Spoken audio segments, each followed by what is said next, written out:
I love a good sneeze. I'm a double sneezer. Everybody, like, some people sneeze once, some people sneeze 3 times. I sneeze twice. I'm adult. Usually. Obviously, I have a couple occasions where I'll sneeze like 5 times, but...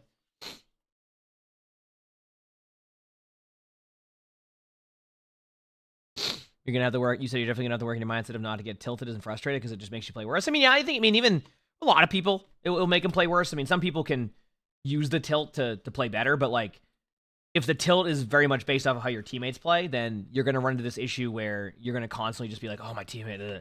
So a lot of it's just like really trying to figure out what you need to improve at, because I always talk about it. Unless you're like in like a group where, you know, you're 5-stack in every game of ranked, where, you know, consistency and you can kind of, your team can, like, your people you play with can all improve if they want to, and you know what the common issues you'll have in your games, it's going to be random. So you can't, your teammates they're going to be different every game. So like the way they play is going to be different. And I think a lot of people have expectations that people are going to play exactly how you want to play.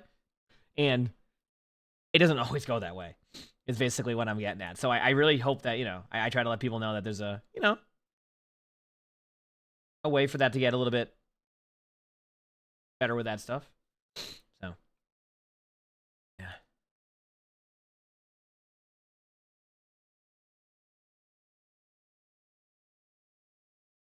You play the PvE missions when you get tilted, hey. You know? Looks there won't be more. You're excited for OWSSA, some good matches? Yeah, I figured we'd do a watch party today. The watch parties have been really good. Yesterday, I'll be honest with you. I don't know how you are, chat, but like if you ever have like your schedule shift up really quickly, I feel like I start to zone a little bit. So like I feel like yesterday's watch party where we watched a few matches wasn't as good as it could have been. And that's on me. It's just because like once my schedule got changed, I need to be off at like 4 o'clock. I'm like, okay, what time is it? You know what I mean? I start to shift like my mind to like, okay, I have a meeting coming up. Okay, what time is it? You know what I mean? Does that make sense? So I'm excited to kind of give a better watch party today. Is basically what I'm saying for the matches. Yep.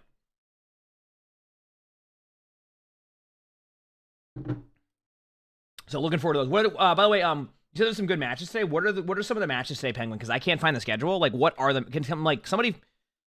I know I could open up the Instagram, but like, can somebody let me know what matches are the best, like, or the matches that are on today, so I can like get a better understanding of what we're like watching and who we're watching? Because I can't find the schedule on their website, and people are like, yeah, go on their Instagram. I'm like, nah, I'm gonna sit right here. Oh man. All right, so JK, we understand that's your friend or you. So we're gonna pull that one back a little bit now, okay? All right, we all see what you're doing. All right, we have an amazing day too. Yep. Someone linked the, oh yeah, the Wikipedia, yeah, that's true. Okay, give me 1 second. I need to see what I have for recording today. Funny Moments is being looked into, chat, by the way, so we should be able to get one recorded on Monday. Monday, I have a sponsored stream also, so Monday we're going to do, like, some videos and then do, like, we have, like, a 6-hour sponsored stream. It's going to be a fun time, though. It's Flats and I playing. I have 1, 2... All right. 3 videos to watch today. So we'll do that. Get some good stuff going, and Ends first POC and VP versus SSG. Oh, wait, that's good. Wait. Who is POC's roster?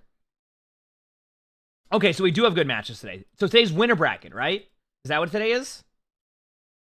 Because if those are the matches, those are good matches. Okay, oh yeah, so today's a good day of co-stream. Okay, this will be a fun day then. Okay, cool. All right, we got some good matches today, chat. We'll probably watch them. We'll watch those today for sure. Cool. Yeah. Thank you for looking at that. NA is Defiant versus Rad. And Avidity, Fluffy versus MNTR. Loser goes against Shock. Okay. Yeah. Second loser goes against TSM. Thank you for all that information. That's good. Those are good matches then. Yeah, we have some good matches. We have some really good matches today then. I'm excited for that. We'll enjoy those then. Should be a good day. I'm excited. I like good Overwatch. Good Overwatch is fun, and honestly, like, I didn't even realize how popular the watch party videos have been becoming. Like, people really enjoy watching them, and it's really cool. I guess it makes sense. It kind of goes along with like spectating, but it's like a different level of analysis. And my analysis isn't going to be perfect. Like, I always will, like, make sure to point out that, like, I also don't have the much information as some of the teams or like how they're going to play. So a lot of it's like on the fly analysis that I'm learning in real time. But we've done a fairly good job of it. I'm pretty happy with it. I haven't been like upset with how we do things now, which I think is pretty cool. So. You just wish the watch parties would award OWCS drops. That feedback's been given. I think from everything I've seen, and they have a great team working on it. Like they really do. I think next year I wouldn't doubt it if they start to take more of that feedback about giving drops to co-streamers. Like everybody, that is, right? They're doing the cool thing now, which is cool. I love that they're doing that now too, or like, at least like when they do the featured streamer, they're getting their drops now, which is really cool. I like that they're doing that. So I'm hoping that in the future, what they end up doing is making it so all the co-streams get drops, and then if someone like decides, if someone who has access to the drops, I've mentioned this feedback before, decides to go and just play ranked rather than watch the matches, then they just don't have access to those drops anymore, based off of signing up for the co-streams to begin with. I think that would be the play. And I think that'd be cool. Yeah. Well, I think they have one streamer a day who has that right now, Saren. So I think this week it's like, I can just tell people so that way if you want to get those drops in those channels. I mean, why not, right? I think this week it is. So yesterday was Jay. They gave him the drops, and then so people know, I don't want people to miss out on their drops. And then today's Avril, which Avril's a great co-streamer. Obviously, chat knows Avril. And then the 12th is Commander X, which if you've watched Commander X, great analysis, always doing esports stuff. And then the 13th, you got a classic, which is a vast. So you got all those streamers will have access to those drops every day. So I like that they're doing that, and that means that my guess is because they're doing that, they're probably testing things out, and eventually they'll probably make it so everybody has access to those drops eventually, which I think is really cool for people who sign up for co-streams. Yeah. I think that would be the way to do it. I think it's a win-win for everybody, and it also it's like it's a mutual win. So the esports side have more people watching the matches, and I mean I've had people in my chat say they never even seen esports until they started watching that stuff. So it definitely is worth it to get people into that one. So all right, so JK, we're gonna relax a little bit now, okay? All right, we gotta, iPad battery's getting a little bit low there. All right. Okay, speaking of like iPads, actually, this is not even iPads. Did y'all see the robots? That I woke up today and I'm like, dude, what the heck? Did y'all see that?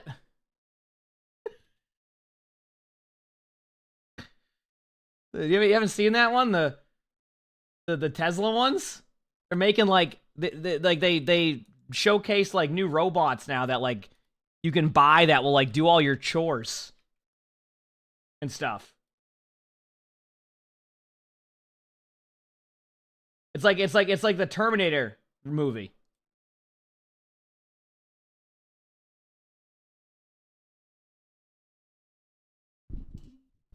Yep.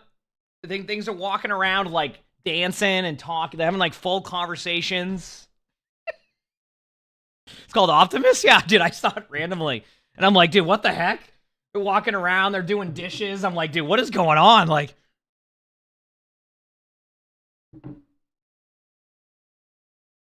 yep.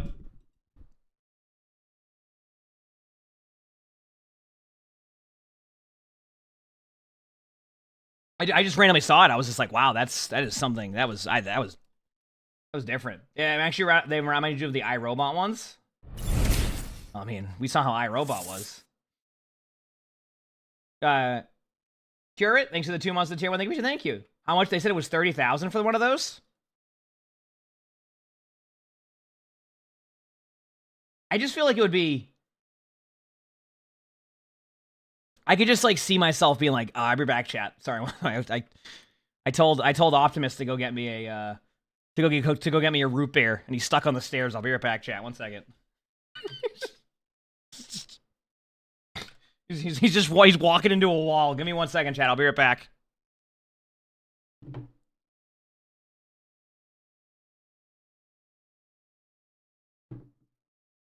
Yeah, I can take time to find teams for that one, Hex.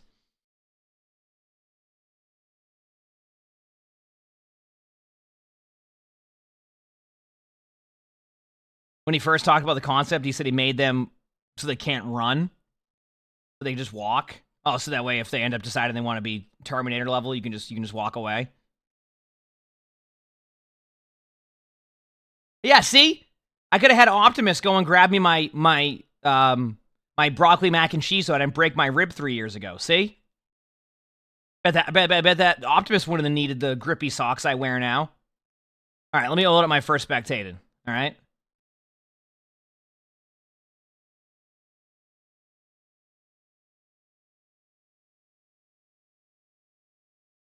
The maintenance fees on those? Yeah, I mean, I'm sure they can break down. I don't know, who knows? I'm not gonna. Technology's definitely.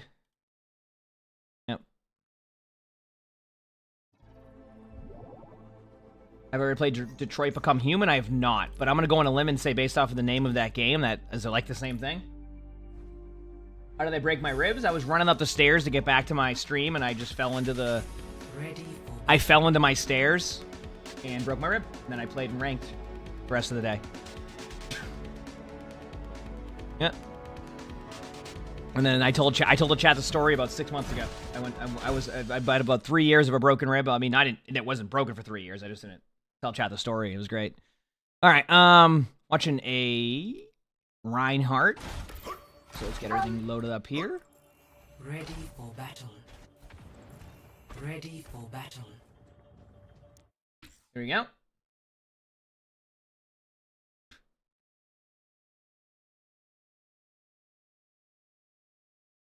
And there you go.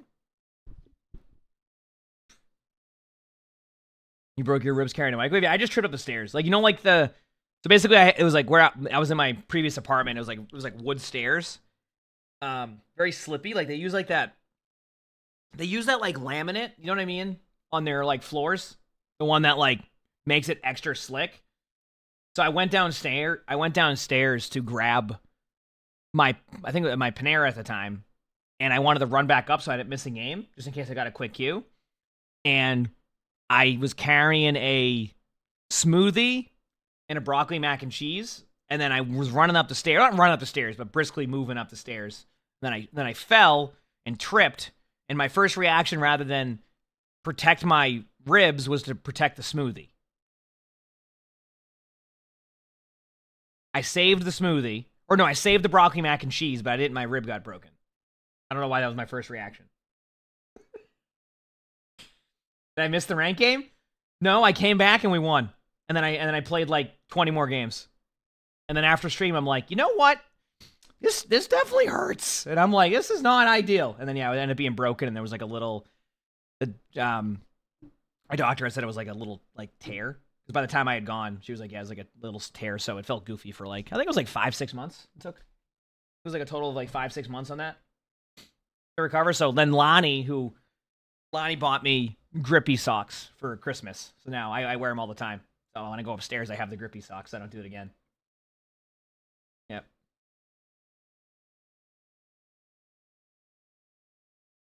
Yep. That's how I did that. No. I could only sleep on one side for like 6 months. I hated it. And then even after it felt better, I was afraid to sleep on that side for a while. Because I'm like, my rib, what if it's broken still? So I didn't sleep. I would wait like an extra month or two. And I would only sleep on one side. Rurico, continue with that. Appreciate it. Thank you. Oh yeah, I forgot they play faulty. Yeah, that'll be a good one. Maybe they won't. Maybe this game they won't fight.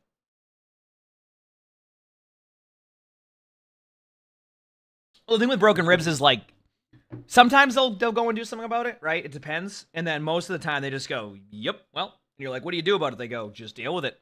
Okay, wonderful.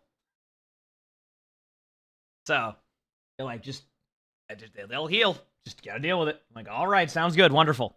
You're just sitting there for like 6 months. That was with your toe, yep. Yeah, my dad broke his rib like a few months prior, but he had to do the breathing thing, like where you like. See, I think it's so you don't get like pneumonia. I think is what it is. You have to like occasionally like breathe into something. So, but his was a further up one. His rib broken was like up here, I think. Mine was like down here. So mine was just like, yeah. So he had to do like the breathing thing just in case, so that he wouldn't get that. I just had to sit there. Okay, we ready for some games? Random side stories there. Let me see what we have. Ooh, Reinhardt Sigma. This should be a good one. Burger ribs twice. What is that, by the way? I'm sorry, I don't know what that is, Assassin. Yeah. Hoping to see some big slams. Same. Should be a good one. Oh, Brazilian Jiu-Jitsu. Okay. Jiu-Jitsu. There you go. Got you. Yeah, I can imagine that's probably going to hurt. Yeah. Okay, cool. Make sure the sound thing is on. Good there. Chat's up. All right. I don't really need to do anything in WoW right now because I pretty much did everything I could. Everything's good here. Matches start in 4.5 hours.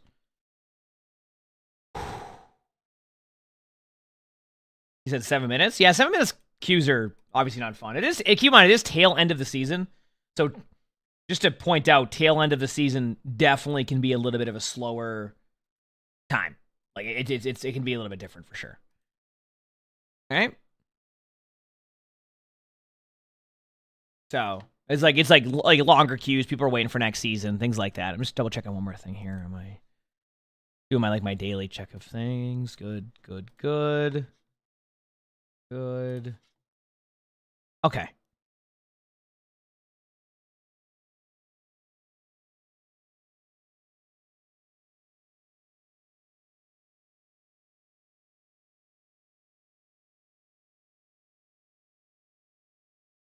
Okay. Sorry, I just completely forgot about this.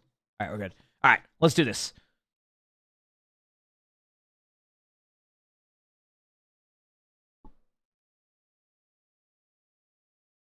You've never broken a bone, but the amount of times you had a concussion is... Oh, damn. I think I had one concussion growing up. It was in gym. That's like in school, and then just a couple kids just blindside basically tackled me during a game of like handball. I just got like a concussion. I was in high school. All right. Let's do this. Ready? All right, so. I gotta redo that one. All right, so today's video, we're watching a Plat 4 tank on PC, playing some Reinhardt and Sigma. They say, man, this game felt like a doozy. We started out on defense, and I felt like I was really struggling to hold space as Ryan against their team and with the overall tempo of the match. If the rest of my team hadn't been carrying so hard, I don't think we would have forced the enemy team to overtime on defense. I decided to switch to Sigma on offense, and my team and I started rolling. I'll save the ending as a surprise, but this was by far the fastest paced game of Overwatch I've ever played. I recently cracked my way into Plat on PC, switched from console a few seasons ago, and would love some advice on how to continue climbing. Match the change in tempo as I move up the ranks. I definitely had more than my fair share of mistakes this game, so any and all advice is welcome. So basically, you want to start to adapt to like the new ranks you're climbing in, as well as obviously being on PC now. Okay, sounds good. We'll see how it goes. Plus, it's a King's Row tank game. I'll take this. I'm ready. 5, 4, 3, 2, 1. Attackers incoming. Galacon, thanks for the Swedish Prime. Thank you, appreciate it. Thank you.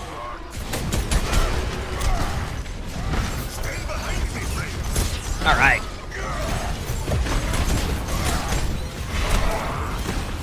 The classic, just fight at the choke.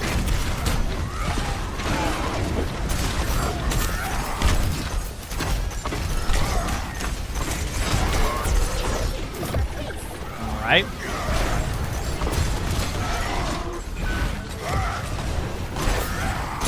Careful of over.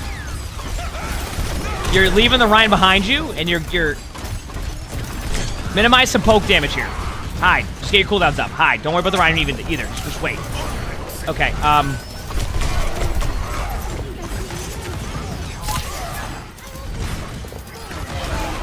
So do you notice how their Rhine? Here, I'm just gonna.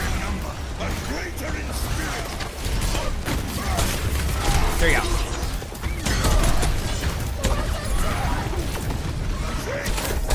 Sorry, I'm just getting my volume set. Okay. Do you notice how their Rhine was being really aggressive? Like how their Rhine was like going in, like going out, making space, and then all you did was get distracted by the Reinhardt. That's why I didn't want to see you go back.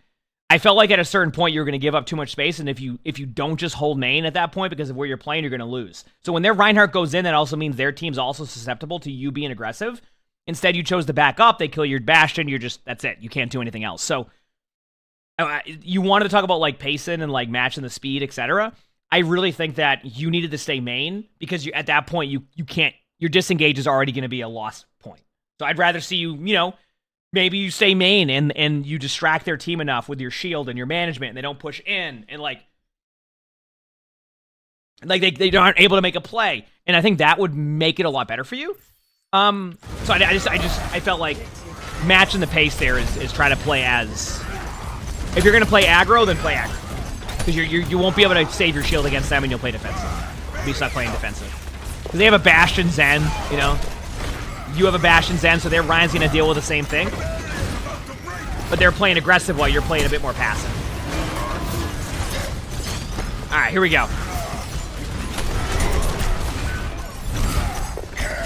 Oh, big slam! MG, thank you for the tier 1, thank you. You won't be able to push past. Just play choke, play choke, play choke. Okay, I gotta pause. So, remember one thing. Like, the amount of damage that you're going to take against that comp is astronomical. So for you, and this goes for anybody, you don't want to push past this choke unless your teammates are there. And look how your teammates are going to play. No one's prepared to help you. Your team comp doesn't have the ability to go up there and follow up. So when you push past her, you're dead. What you want to do here, and this goes for any tank player, if you have this part of the map hold, you just hold here. And you constantly stop the cart. What ends up happening is, eventually, they push past and they end up here. Now, sometimes you win these, sometimes you lose these, but the odds that you're going to have a good team fight is going to go in favor of the defense if you hold this side of the choke. You have the ability to get your shield up, you have the ability to take less damage, you have the ability to then peek whenever you want to and do damage, you have the ability to hide, right? So, I'd rather see you just kind of play this angle than go in here, shatter somebody behind a shield to the right, go for him, and then get rolled. You see that? So, I know you want to keep up with the pace of what, as you mentioned, like you want to keep up with the speed of the game, how it's going, but like you don't have to just run in and shatter and then be like, what's going on? Like that was on you. That was on you.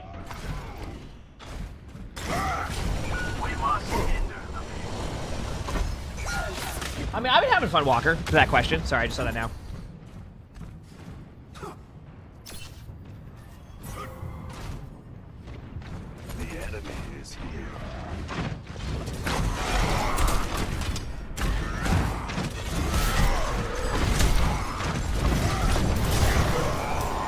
Countercharge that. The moment a Ryan charges you, you have to countercharge it. Otherwise that's what happens. And your reaction was a little bit too late on that, so that's it. Nothing more, nothing less. You just got to countercharge. Freeze! Don't move. You said Zen can be so oppressive to tanks after his purple orb cooldown change. I mean, do a little bit, but I still think 6 seconds without it and like being able to line of sight it is still fairly decent. I still like the state that Discord orb is in now than it was before. It's much easier to deal with than before. Go to Bastion, nice. Alright, now just regroup and wait.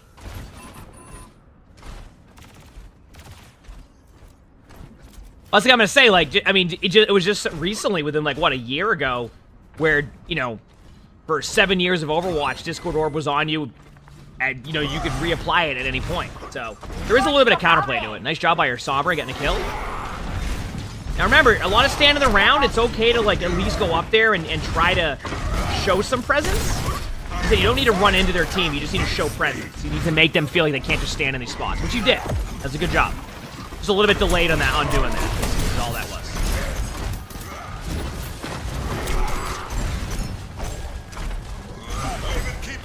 I'm going to pause for this question. I'm going to pause for this one. You said, Ryan is fun in comp, but you feel like he needs a buff.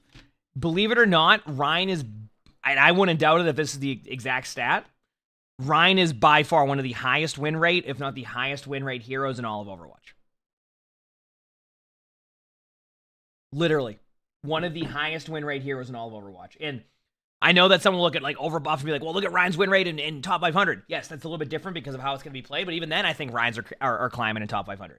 Ryan is essentially, from my understanding, about a 60% win rate hero, unmirrored.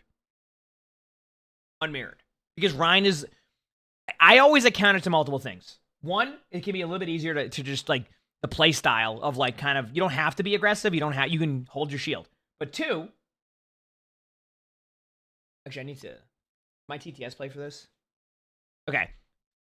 Eden, thanks for the $5 super chat. Did I know there was an Overwatch 1 concept art of a character named Freak with a green mohawk? Yeah, somebody mentioned that yesterday. Yeah, I'll be curious to see what the new tank will be. Number 2 on Reinhardt, because I mentioned the playstyle. A lot of players in a lot of ranks know how to play behind a Reinhardt. And that also, I think, accounts to win rate. Because Reinhardt, in my opinion, also can help alleviate bad positioning. So a lot of players will have Reinhardts in their rank games, right? A lot of like there'll be a lot of Reinhardts in rank games, so a lot of players know how to play behind Rein, and then Rein can also alleviate bad position because you have a shield to hide behind. So that's why some players, when you see the flip side where you have a hero like Orisa, believe it or not, Orisa, right, is one of the lowest win rate heroes. And why is that? Because a lot of players, when they switch to Orisa, because they hear Orisa is good, don't know how to use good positioning because they usually will like be on Rein where you can use your shield for bad positioning. And Orisa has no shield, so they waste all their cooldowns and they fall over, even though Orisa is clearly very strong. So it's one of those things where like Reinhardt's a hero that they don't buff a lot, not because they look at Rein and go, oh yeah, I love seeing Rein fall over like, you know, paper mache sometimes. It's that Rein just wins so much that they can't justify giving the hero massive amounts of buffs, because if you have a Rein, it's just the win rates prove that Rein is really good. It's the same reason why they also have to look at Orisa and be like, okay, we can't buff Orisa, because if we buff Orisa will be way better than anything. And anytime we take Orisa out of this low percentage win rate, it just makes the game feel terrible across the board for people. So that's why it's like sometimes they even with the win rates, they have to take all that into account. But anyway, to that one, Eden, I did see the concept art for that. It's cool. I mean, I'm excited. A new tank in season 14. So I'm curious to see what they have going there. All right, let's keep going here. Sorry, Chad, I was running a little bit on that one.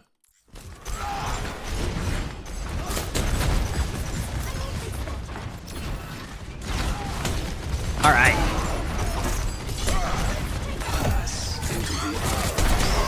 Back up a little bit during this. Remember, play corners when you do it, like somewhere safe. That's just a good charge by Rein. That's a bad charge by you. But it worked out. Big slams!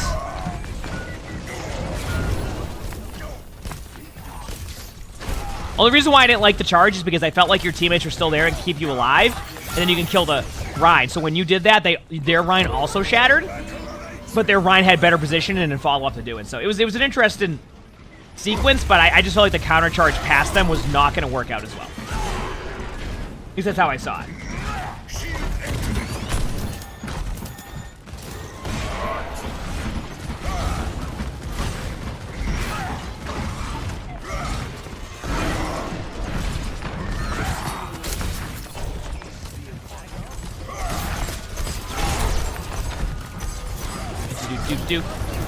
I'll answer that question on YouTube after this half. Okay.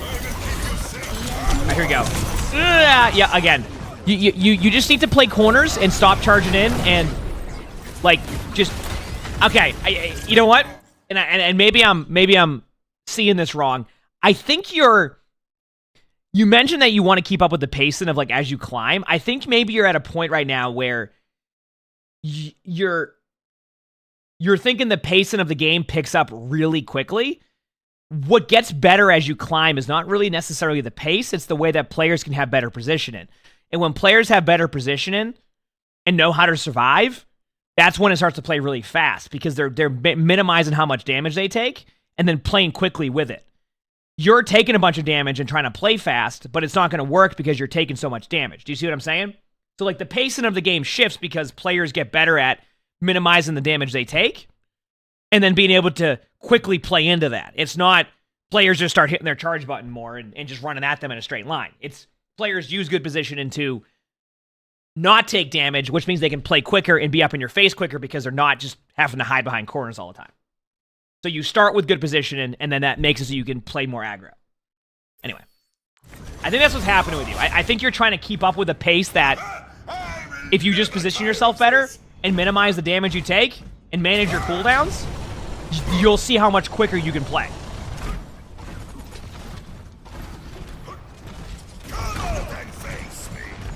You submit anything on my Discord. There's no promise we get to. We get a ton of submissions every day, but my Discord's where any of the submissions go for this. Yep.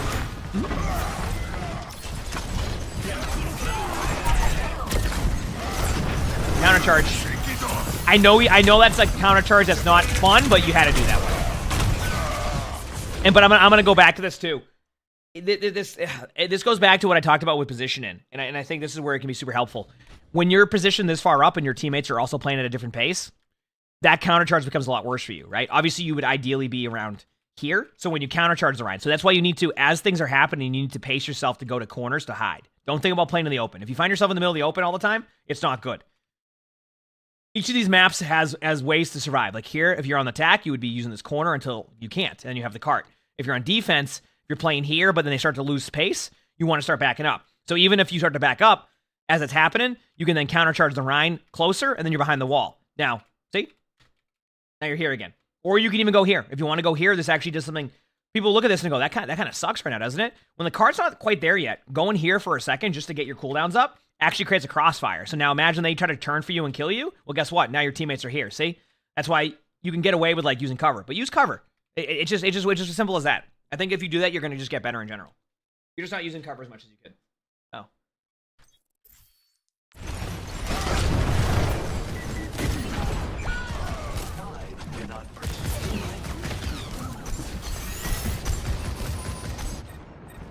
Oh, I know. Oh, that's why I said it. That counter charge was not going to be exciting, but it had to be done because if they don't do that, then... I mean, you could stand still at the cart. I mean, that's the other play, so I get it. But... what do you do with that if you do it? Always track where their Ryan's at when you know they have Shatter. Their Ryan hecked up. They could have had you easily there. Good job. Yep, shield your teammate. Good job.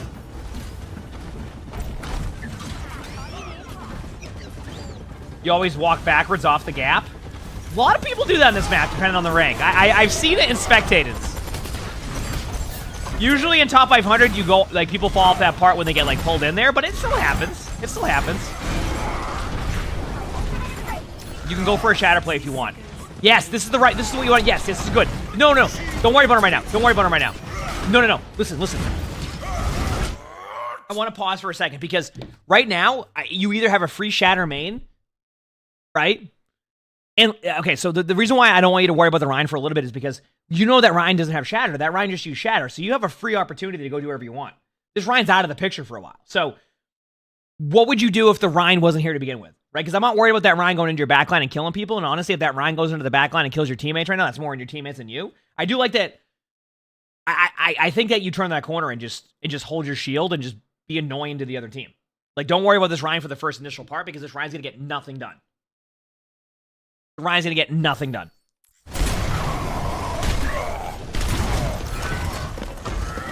Instead, the Ryan basically... Oh, ugh. If that Ryan does that again, please just get a shatter off of them. Yes. Don't shatter. Do not shatter. Because you just orbited. Okay, so just a little bit of a helpful tip. May Ice Block does block Shatter, and if you Shatter into the Ice Block, it's going to get nobody. So, Big Slam? You had the right idea, you just didn't, you weren't patient enough to wait on the Ice Block. And there you go. Yep. Positioning is key.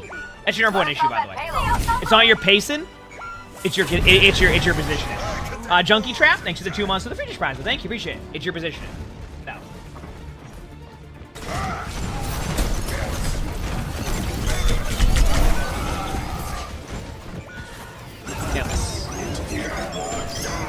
At least the kill feed, man, it seemed like they were pinned off. I mean, they kind of were, because, like, the momentum of the pin does that, you know what I mean?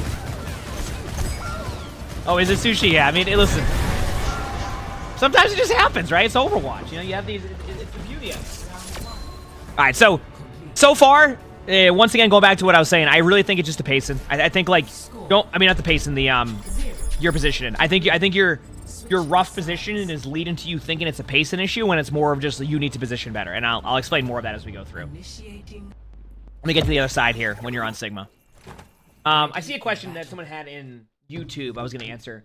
You said, why do the devs think win rate should be the reason behind a buff/nerf and not actual game balance? Well, here's, okay.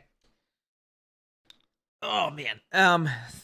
Just to kind of give you an idea, every rank plays differently, right? There's always going to be that discussion of, oh, should they balance around this rank, around that rank, around et cetera, et cetera. The problem is that even when you balance around a certain rank, right? Let's say they're like, okay, you got to balance only on top 500, which once again, I've changed my philosophy over the years of that one. As a player, like obviously I've been top 500 for a long time, so initially I was like, oh, you know, people won't care on that side. But the problem is that heroes that can be used to their full potential in top 500 are different than the heroes that will be used to their full potential in, let's say, Plat.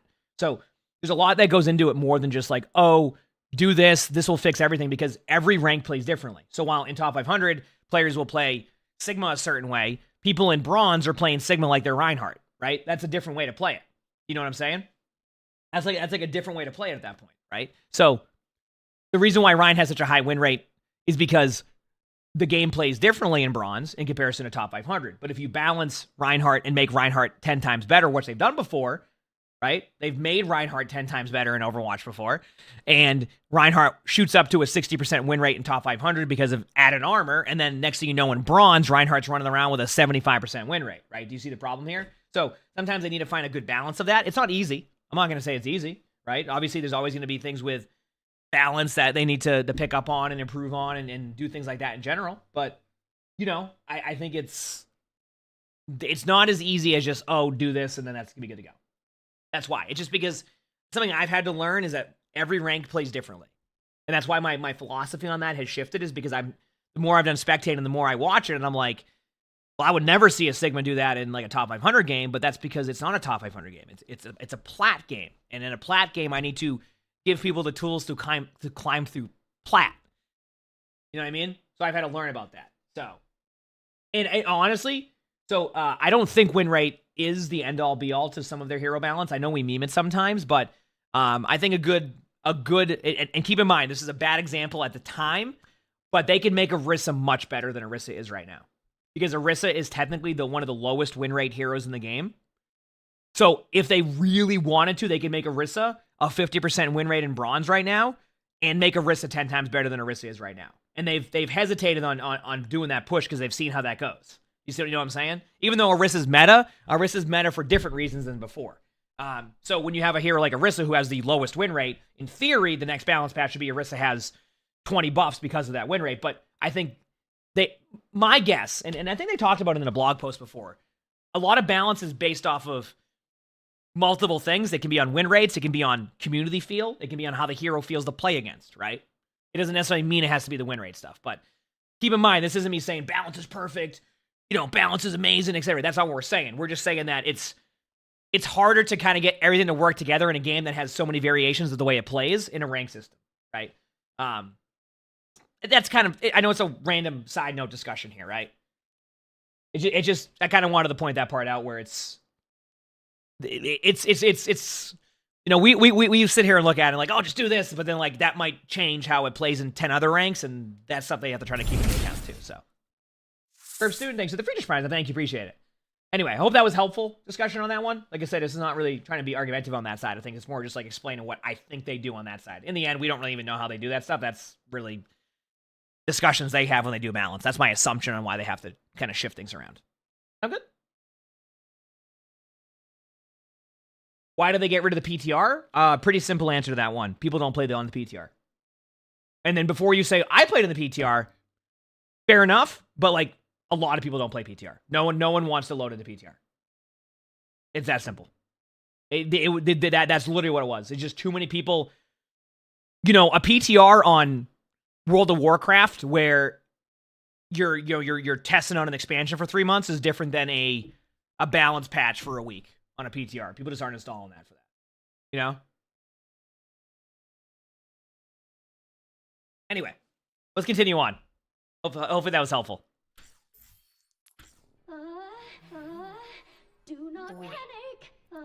5, 4, 3, I'm ready. 1. All right, so Sigma swap now from Reinhardt. What is PTR? It used to be the like public test ROM where you would test patches before they came out. Evidence suggests a sniper.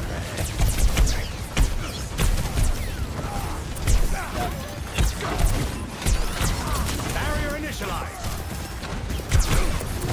So Sigma against Rein. The Rein technically has a better matchup than you, so just be careful of getting in front of their face. Remember, you're on Sigma. But you're doing an okay job of that. You backed away when you saw the Rein, so I'm okay with that.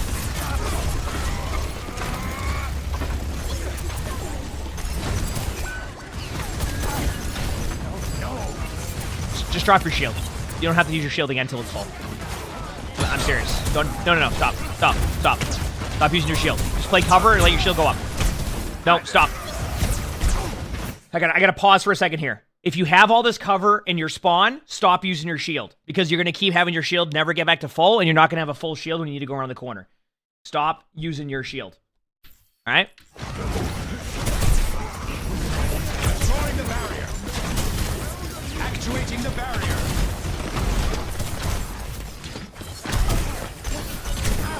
Nice pick. Watch your back.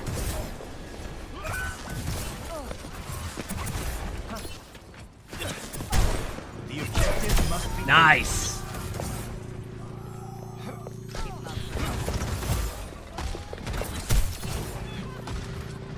Also, you notice how the Reinhardt kind of just went in and fed? Do you see why I kind of wanted you to push up when the Rein does that and not just, like, sit there? You see the better results for your team when you just go and take map control in space when the Reinhardt goes in and feeds? I'm glad to see your reaction was, I'm not going to go and go for this Rein, I'm just going to go in. I was very happy to see that. Remember, they have Zen ult, so try to track that ult. There's some game theory here. If you want to use Zen ult, I was going to say, a little bit of game theory, all right? And this is something that I've done before. So, sometimes if you want to get an ultimate out, it's okay to get an ultimate out. And Sigma ultimate on second point King's Row with this choke is one of those plays where I'm okay with you an ult and a Zen even if they have Zen ult. Because you're gonna get Zen ult out guaranteed. So you're trading your ultimate, but like in this type of situation where you're gonna eventually need to push through this choke, rather than hold it onto your ultimate for 3 minutes for their Zenyatta then never to ultimate, I like the idea of just getting their ult out. Now you have your own Zen ultimate to counter if you need it, and you can go in and make plays. So I like the idea of that. I have even when I'm playing Sigma, I've explained that where I'm like, hey, by the way, I'm going to ult to get out Zen ult because I don't want to sit here for 4 minutes at the choke getting nothing done. So I'm okay with that. Now your teammates can pressure Zen more because they know it's like a free kill if the Zenyatta gets like, you have a Sombra, so now it opens up the gameplay for your Sombra, etc. I don't mind that. No.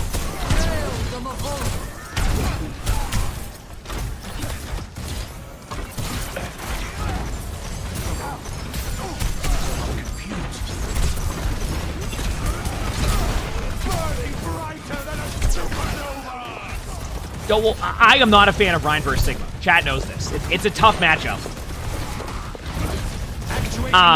It works, but it's all about spamming. You just got to make sure that Rein shield feels low and also play your distance. I want to point out, even though your shield was late on blocking the shatter, having a shield there to prevent damage from anybody else is very helpful. So good job there. Good job. And now you get through the choke. You don't have a Zen ultimate to worry about. That was good. That was great across the board. Nice job.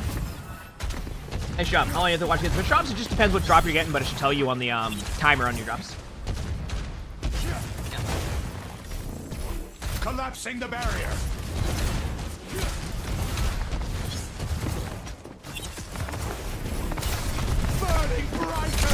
Oh yeah, back to the PTR question too. I think they do, with the new way they do stuff now, like basically like their hero test that they usually do is the PTR, So, ooh, huge EMP. The barrier appears. Just they do it live now in game. Nice pick. Now, shield up when you can, just to help. There you go. Good job across the board. Nice job. Good sequence there. Very good sequence. And sometimes, chat, it's when I say it's a very good sequence, I'm not talking about Sigma getting 35 of limbs. I'm just talking about proper cooldown usage, not overextending, working with your team. All of that, I'm happy with. I think that's totally fine. It doesn't need to be perfect. Well, yeah, when they do live hero tests in comparison to PTR hero tests, they're definitely going to get way more people to try the new heroes. Like, way more than they ever would with PTR. They can get legit data on it, like you said. Yep. Don't be afraid to ult this again. They may have Zen ult again, but actually... Okay, I would wait a second here for your team to get back. Do not use your Sigma ult here. Just back away. Yep, back away. Good job. Don't use your shield. A little bit of a problem you're doing on Sigma is you keep using your shield when you don't need to. Remember that when you start to get cover... What rank is this? This is Plat. When you start to get cover, you want to back away. You want to back away. You don't need to use your shield as much, unless they wide peek the corner with like a Zenyatta. You're going to survive that.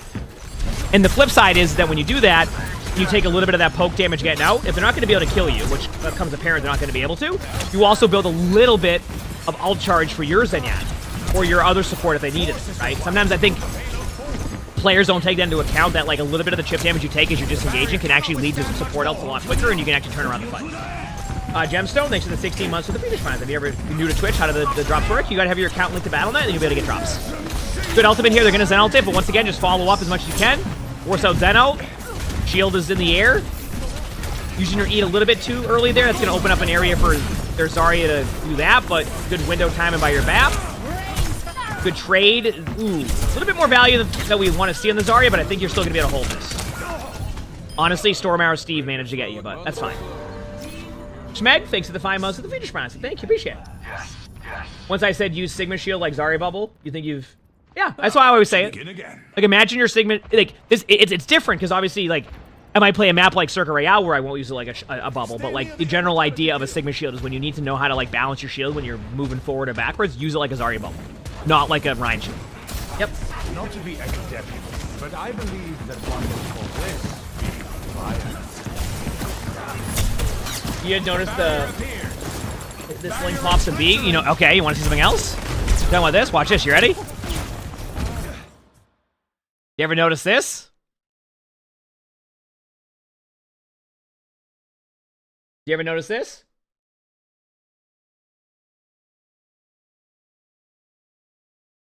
It's the little things, isn't it?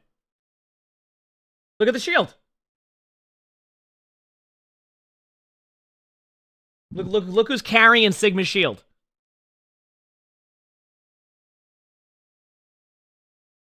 See? It's bees. Look at the bee. See? They carry Sigma's shield in the skin. Yep. There you go. Wow, how much? I mean, probably better than me. I don't play it like Mythic plus hardcore, you know?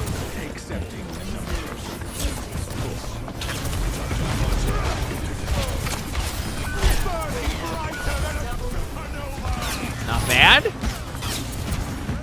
So far, so good. Kill the Hanzo. Good job using the geometry on the map. You ready to shield up on Zarya? Should be able to get this. Should be able to get this. Should be able to get this. Should be able to get this, I hope. Nice. Yep, rock. More on point with 1 HP. Yeah, good ult. Get him in the air.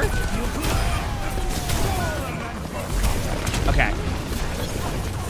Uh-oh. Okay. I'm gonna pause for a second because you're doing something. It once again goes back to what you were asking the question of. Okay. And when I say asking the question of, you said that you felt like you're pacing like how quickly you played. You know what you need to do right there? You ready? Just slow it down. Just settle and play it like you normally would. Because right there, all I saw was you were getting so worried about 20 different things that the only thing that would have really won this for you is just by slowing it down. Put your shield up, stay in your spot, like relax on the aim, like try not to go for a bunch of people at once, and you're gonna win that. Instead, you start to go, oh no, we're towards the end here, and you start to spin in circles and you're moving around and you're trying to kill this target, that target.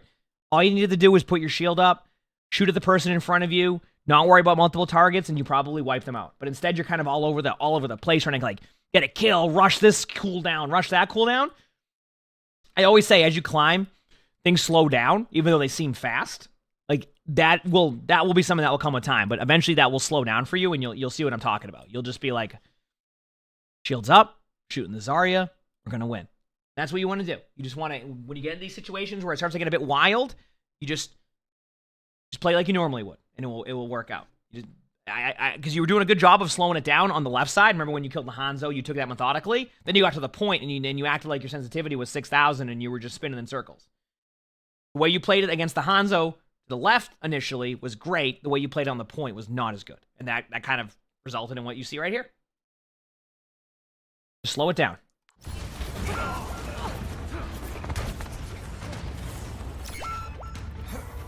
A revelation was within my reach. All right, so you have window coming up, so your team could window this. It's definitely going to guarantee if you cap this, you're going to go to another round for both teams because it's under a minute.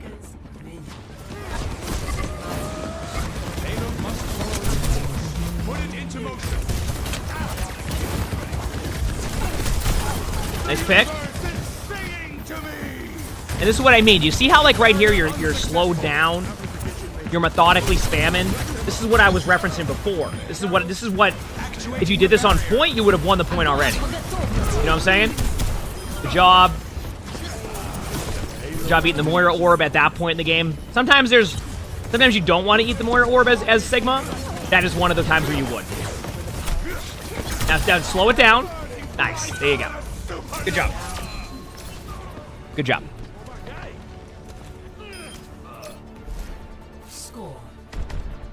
Yeah, but I mean, this is all easily fixable stuff. Like I said, the more I've watched them, the more it really just comes down to they just need to slow down their gameplay rather than, like, try to increase the speed of the gameplay. It's as I've been saying, as you climb, the game looks faster, but as you understand the game more and know what's going to happen a lot of the time, it, believe it or not, does the exact opposite. It slows everything down. It doesn't mean the game that you're watching is fast, but the way you're processing everything in game slows down. So it doesn't seem as fast as it is. Even though it is fast. I'm sorry. I hope I'm explaining that correctly. I really do hope I'm explaining it correctly. Basically, it will get faster, but it slows down. So you don't have to play fast. Like, you're just playing how you normally would, but it's in like a... I hope I'm explaining it correctly.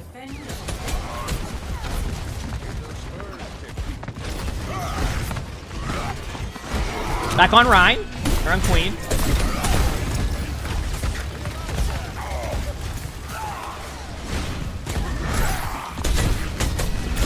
Or maybe it's like it's like you just start to process the game a lot quicker, so it's a lot easier to process everything that's happening in game, which makes it a lot easier to deal with everything that's happening in game.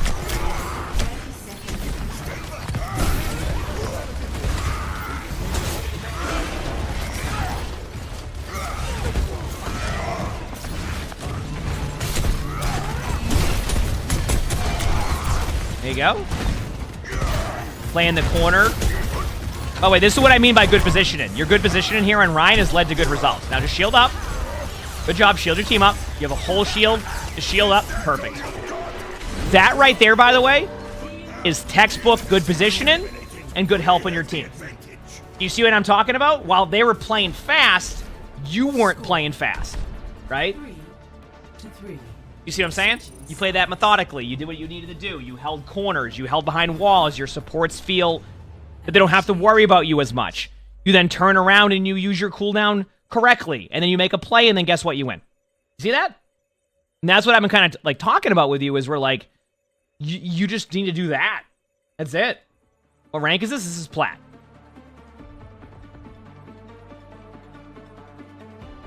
All right, let's see how your attack goes. On Ryan again. So no Sigma this time on attack. We did see Sigma on first point attack last time. We'll see how it goes now. Attackers incoming. Defend objective A.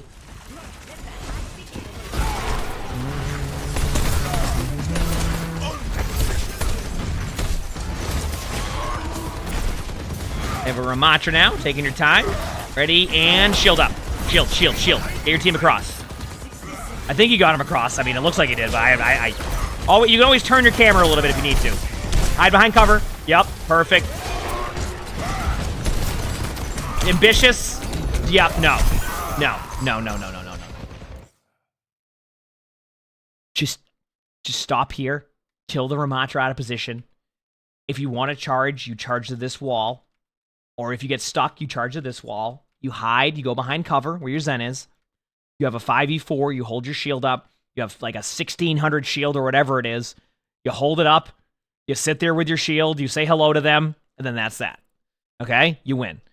that charge. That's a way to, you know, give the other team an opportunity. And obviously you're not trying to do that.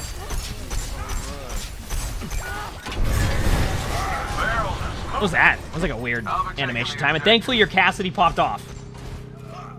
30 seconds. And you won, but that charge was rough. Okay, so let's talk about this very quickly. Here's what you need to work on. Positioning and actually slowing your gameplay down. Once again, maybe I need a better way to describe it. When I say slow your gameplay down, I'm not saying play slow. What I'm saying is start with good cover, and then everything else will come into play. Okay? I really want you to focus on good positioning. Play corners, play walls, get your cooldowns up. Stop putting your Sigma shield out at 300 HP to take away 200 chip damage. Just slow things down that way, and then you can play really aggressive, and you'll be fine. Anytime you got rolled here was because your positioning was not good, and that lack of good positioning led to what we're seeing now, where you struggled a little bit against what they were doing, right? You struggled against what they were doing. And then any moment where we saw you play cover and play smart and slow your gameplay down, not in the way of like you're just like sitting back in your spawn, but you just like, okay, I'm going to play Sigma. I'm going to push up to this wall. I'm going to push up to that wall. I'm going to drop my shield here. I'm going to play the corner. We saw good results. Anytime you thought you had to go charge in, we saw bad results. So point I'm making here is positioning, play cover. It will lead to good results. You'll have much better games. You'll feel a lot better about your gameplay. It will go well. And that will help with your pacing issues and the tempo of climbing. You do this, you play cover, your supports are going to love you. You're going to love your HP bar, not going back and forth as much with that yo-yo effect. Your DPS are probably going to somehow complain, but it's all good. It will all work out. No, I was kidding. But you'll be fine. Just play cover. I can tell you right now, that is the number one thing you work on. You will improve a ton. That's exactly what I'm saying. All right? You got this. You got this. If you like this video, make sure to the like button, subscribe to all 3 YouTubes if you haven't, leave a comment. All that helps. If you want to submit your own spectating, look in the description below. You'll see my Discord. That's where we do that. We also record these live on stream. You can see the Twitch app, the webcam, also stream on YouTube. So stop by if you haven't. We'll have a lot of fun here. With that being said, I hope you have an amazing day/night. Good to go. All right, on to the next one.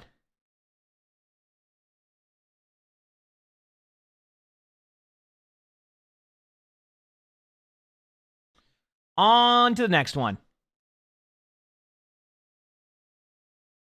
That was a clean outro. I mean, when I told you yesterday I was a potato, I was a potato. It was just one of those days. My aim was fine. I just was a potato yesterday. I don't know why. I just woke up like, might have been an allergy day. We're starting to get to that point now where like every other day is an allergy day. Oh, speaking of, this has nothing to do with allergies. Did anybody get to see the lights last night? That was the first time I've ever seen that in my life. It was so cool. I don't know if anybody else saw them. That was the first time in my life I've seen those lights. That was so cool. The northern lights, like so last night there was yeah, well, we could see it. Yeah, I just went outside and you could see it. Lonnie got a picture. She might have sent it to me, but like it was just like it was beautiful. It was just like it was really, really cool. Let me see if I can. One second. Let me just here. I have an idea. Give me 1 second. I need to do one thing.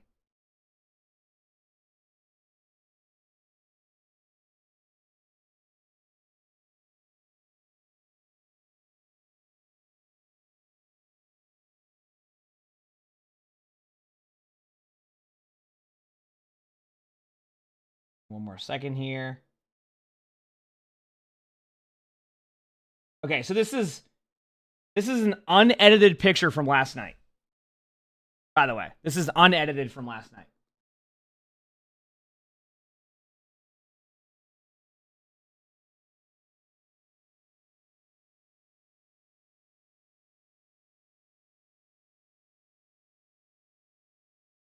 Yep.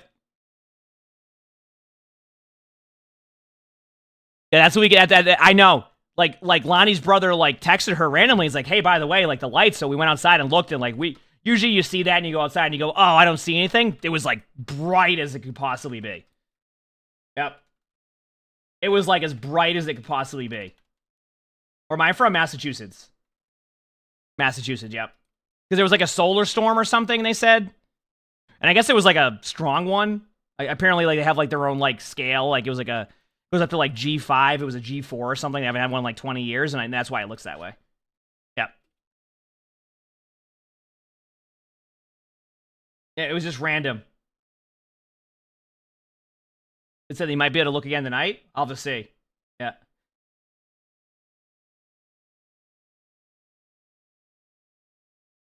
Wish you want to see something like that in New Zealand. Heck yeah. Yeah, hopefully you can. It was just the first time I've ever seen that. I was like so cool. I'm like, holy crap, that's sweet. Yeah. Yeah, that was my first time ever seeing that. Because the last time they said there was one going on, we went outside and we couldn't see it. But this one was like clear as like it was so obvious. It was you couldn't not see it.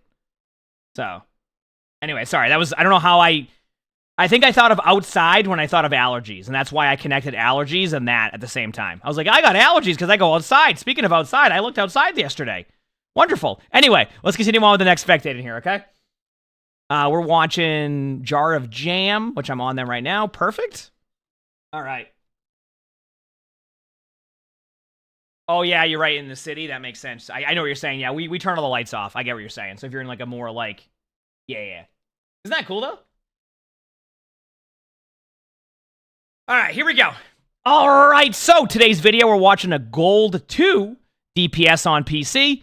They're going to be playing Tracer and May. They say, this game started off with my team going hyper-dive in the hopes of collapsing the enemy team. However, they proved resilient and forced the other DPS to swap. We eventually capped the point and carried the momentum through the rest of the round, although I felt like I wasn't actually doing much to help push the payload. Defense was another story. It felt like every action I took was being countered and like the enemy team was focusing me.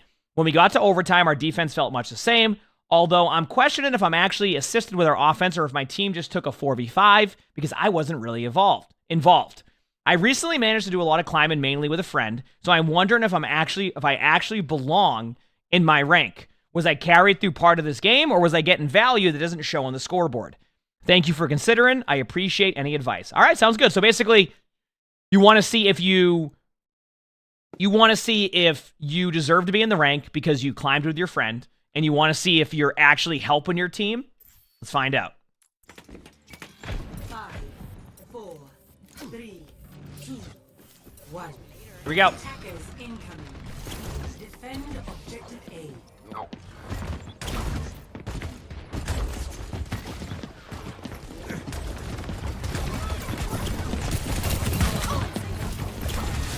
Blizzard World. It's so funny to me, and like how every rank plays this map so differently with playing close. Because like once you get past this choke, you just win the point. But like you can also full hold the choke, so I get it. Cool. It's cool seeing different strategies, you know? You just wait. This is fine, by the way, setting up in their back line. I like this, right? I like what you're doing. This is actually correct play. Because you're going to pull them back to the point. Right? This is actually not as bad as you think it is. The unfortunate part is the Junkrat just came behind and like the Echo was there, but you have the right idea. Here's what I'll say. And this is going to be the most important part of this strategy. You do not need to get the tick. Okay? And I think this is where a lot of players go wrong in this type of strategy, is where you feel like you have to get the tick to get the value. The value is pulling them back from the choke. It's not getting the tick. If they give you the tick, great. That's awesome, right? Because now you have that, right? That is awesome. That's what I'm talking about. If they don't, but you've already done what you're supposed to do. It's to get them to fall back. Look what you did. You pulled back their Moira at a certain point. You pulled back their Echo, and you pulled back their Junkrat. That is more than enough, right? Then when I talk about that, Fender, that is more than enough to be able to bring value to your team. And it doesn't show up on the scoreboard, but it brings them back. You tried to stay there an extra second because you wanted to duel the Echo and then also get a tick. All you needed to do was get Echo to half HP, back away. If Echo over pushes you, you get a free kill. So, I don't want you to get out of the habit of that. Now you can help with the Zarya because you got a free pick prior. This is the correct play. Great job. I mean, straight up, I have nothing really. I thought that was great. Very well played. The objective is mine. Do I spectate people's gameplay for specific people you picked, or do you pick it random before you make a video? So I don't pick them personally. We have Crapco look through, find what's good for YouTube, what works, what doesn't. And we get about, I think Crab said recently, and I have to look at the number, we get like 50 submissions a day. So we get a lot of submissions. At least I think that's what he said, or he looks for that many codes a day. So a lot of it's, you know, about what you put in the story, what it's about, what, you know, where it can be helpful, etc. So yeah. Back in the fight. You're on the flank now. This is fine. You're on the right target. So far, so good. Doesn't have to be amazing either, by the way.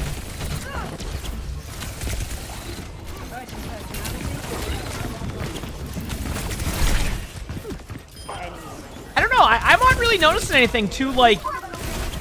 Keep in mind, just I'm going to point out, this is a gold game. I think so far you're playing fine. Pulse bomb miss? We all do that. Okay, I miss my pulse bombs every time. If I hit a pulse bomb, I'm surprised. You know?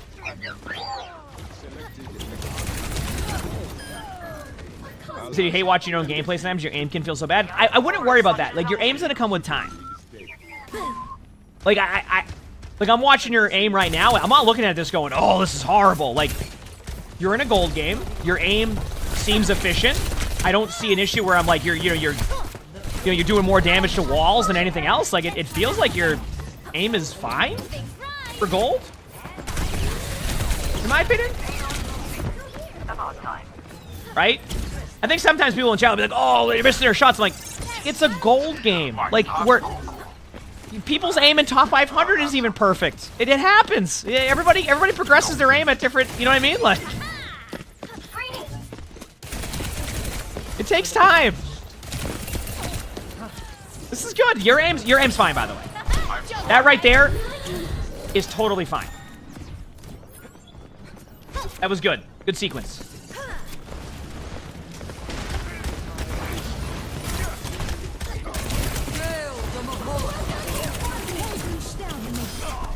Good job, following up. Spam your recall button.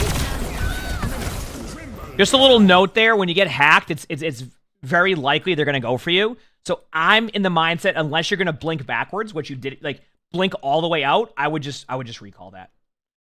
Straight up. You gotta remember that when you're hacked, they also can see you like your wall hack, so like you become more of a target in that situation. So don't be afraid after, like, you can use your abilities just to recall it or just triple blink out, you know?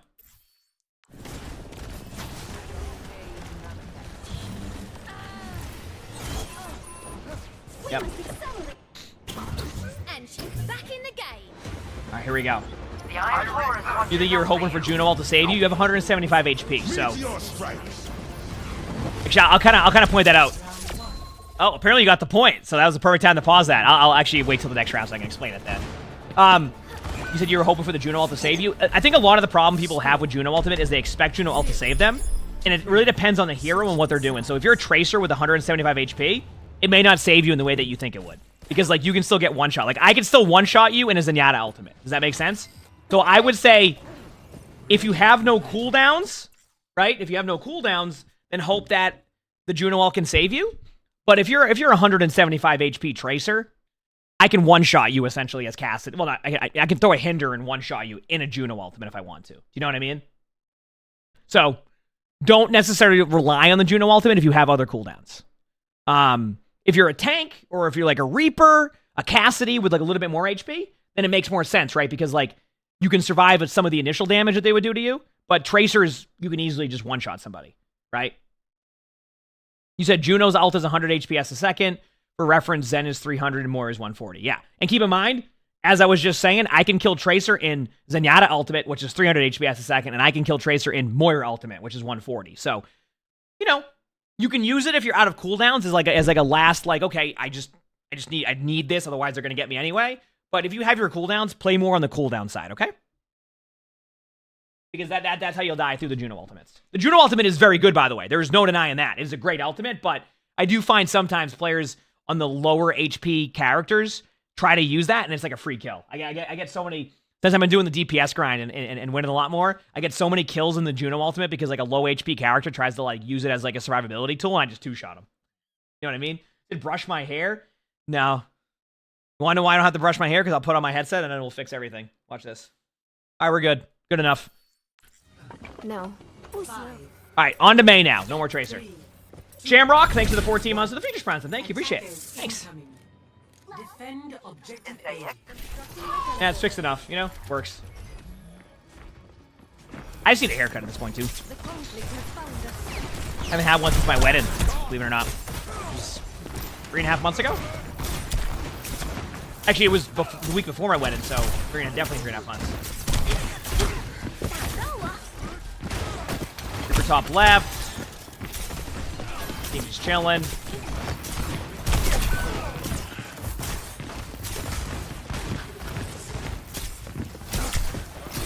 Do I do more spectating stuff at the end of the season? No, I usually just make it part of the routine. I do at the beginning of my stream. I record a couple spectatings, and I do my treadmill warm-ups, and then we just play ranked all day. Play like 25 to 30 ranked games a day. For the schedule recently, people have been loving it, so pretty sweet. That's a rough one. I mean, you gave up the choke right away. If you're gonna play close, you need to like use the value of your Mei wall. I felt like you were a little bit too hesitant to do that. You were too worried about the Reaper. I think at a certain point, you need to worry more about what's in front of you than worry about the Reaper to your left. I know you want to get the Reaper, and I think it's good to, like, throw a couple pop shots at them, but, like, the Reaper distracted your team to the point where everybody fell back and you got rolled. So.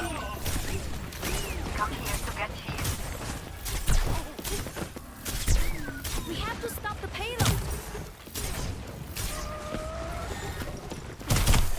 Yeah, maybe I'll look into, like, this availability for a haircut before Halloween or something.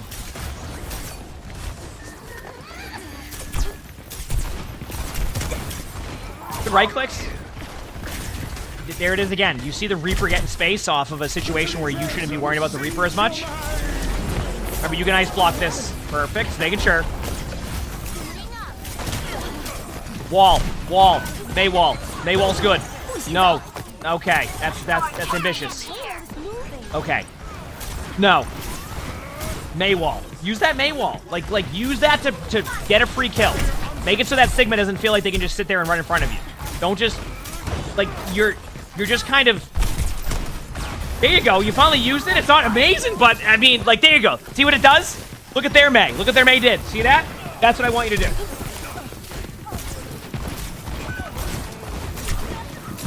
That's what I wanted you to do.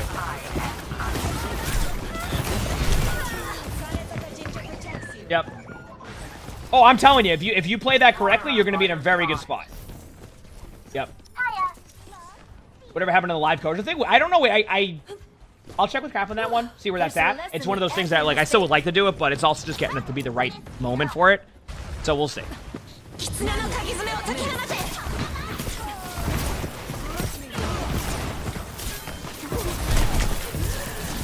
Nice block. Use your wall if you need to.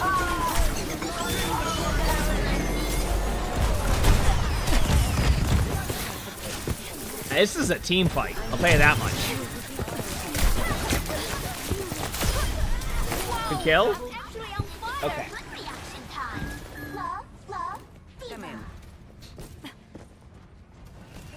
The idea of a live coaching is we watch somebody live, like whether they're like streaming it or doing it, and I give them kind of like feedback in real time, you know? I think that was the idea.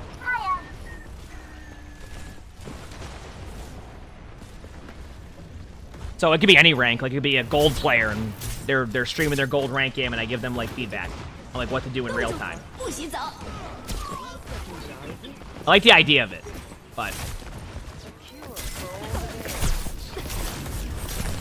is Mei better with high ground on the team? Yeah, maybe I should have commented on that. I want to see, like, I want to get people out of the habit of just defaulting on cart. I think sometimes there's that don't not Mei out. Do not Mei out. Okay, so I'm gonna tell you why you don't Mei out that is because you already lost 3. There's no point to Mei out that. Even if you kill 3, I think you still lose the team fight because you have to remember that you also use your ice block, so your Mei ultimate won't be able to follow up. Oh no, they Mei ulted. No, they definitely Mei ulted. It's just they got it canceled because they used it as they were getting shot at. Yeah, so the question there is because of where the cart was, where it's here, you're fine. You don't have to worry about it. Like, go play high ground. Go set up. A lot of what you want to do pre-fight is, this is kind of called like the neutral of the game, where like nothing's really happening. You need to go and make them use cooldowns. Because like, think about this. If you're playing the game, what is going to be better for you as a player? Shooting at them and making them use cooldowns that they'll have here, so they don't have them when they get here, or just let them run to the cart and do whatever they want. So you would go up here, you'd start spamming them. You maybe they're Mei ice blocks. Boom. They're Mei ice blocks. You're already feeling confident in using your Mei out a little bit more, right? You start spamming out the Moira. Moira uses fade. Perfect. You start spamming the Kiriko. Kiriko's like, oh no, I just took a headshot from Mei. Now I need to Suzu. Do you see why it's important to go in the neutral part of the game where nothing's happening to go and try and pressure their team? Don't just AFK in the cart. Now, if they're running a Sombra or a Tracer and you're concerned about, them going to the cart, you can justify that. It's like, okay, I'll hold cart. I'm not going to be able to help with poke damage. I get it, right? I have to do that sometimes as a tank because my teammates want to go and shoot them, and I have a Sombra I have to worry about in the back line just going on the cart. So I get that part of it, but I definitely want to see you go up on high ground, go up here, and just shoot at them.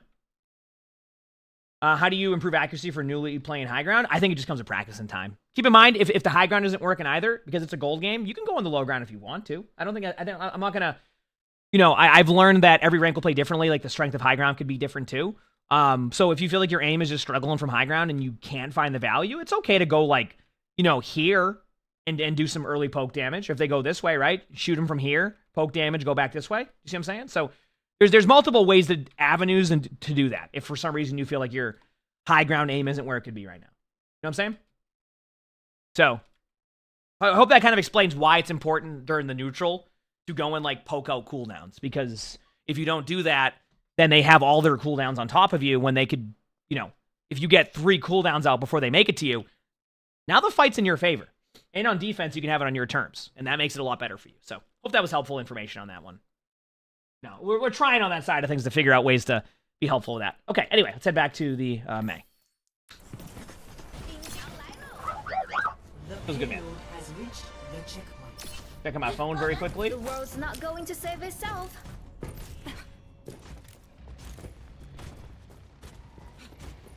Come here to get healed. Dude, I love how apparently people love my reaction to the Dorado stairs yesterday. Stairs! Oh, man.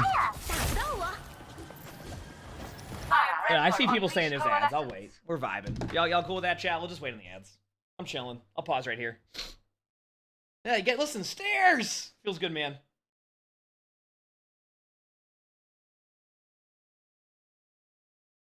I think my favorite one was the only thing I only seen a few comments, but I love when I get the comments of dude, I can't believe they're paying them to promote this season. I'm just like, dude, how many times do I need to? If you were sponsored by something, you have to tell them you're sponsored. I'm just excited to see stairs because it's Dorado. You know what I mean? It's like, dude, you have to tell people you're sponsored when you do things like that. That is not what's happening there. Doesn't fit your narrative, Shill? True. I'm just like, you have to tell people. You don't hack with the FTC. Oh, man. It's always a good one.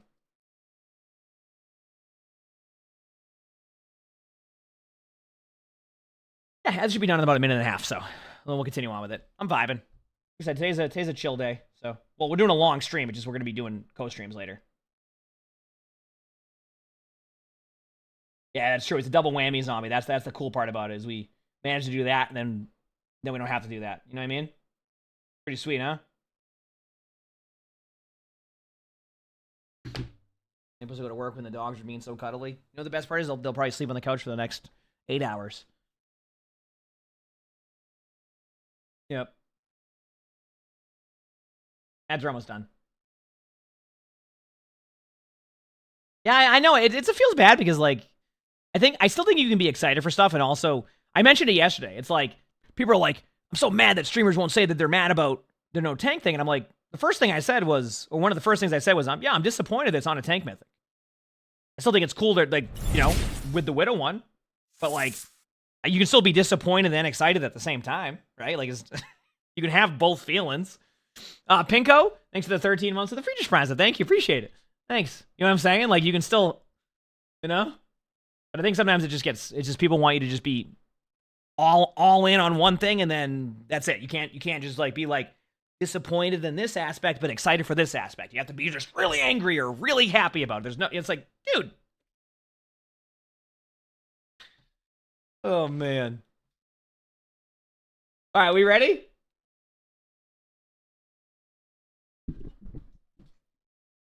Okay, we're good. Ads look like they're done, so we should be good to go. I don't think that's the new tank's name. I think that's supposed to be a hint at something. We don't really know. All right. Obviously, you don't want to have to use Ice Block at that range, but is what it is. Good, by the way, that right there is an example of a good Mei wall. You blocked off their team, and it ended up getting a kill for your teammate. That was excellent. Good job. And now their Sigma is doing what you did, where they're ulting after a team fight is already done. There is a Sigma behind you, by the way. That Sigma didn't just disappear into the air. You lost both supports. Back up. Oh, the new tank was Scottish man? Here we go. Well, at my position.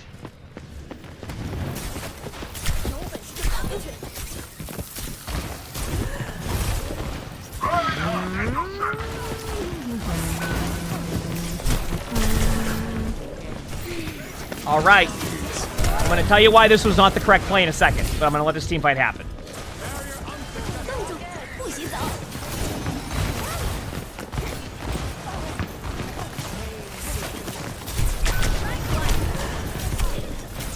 You're going to Mei ult this. You even have to Mei ult this. If you don't, you're pretty much it's over. Just Mei ult it. Do not save this. You have to use this soon.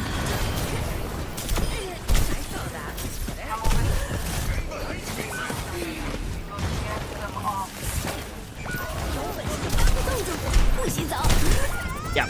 Okay.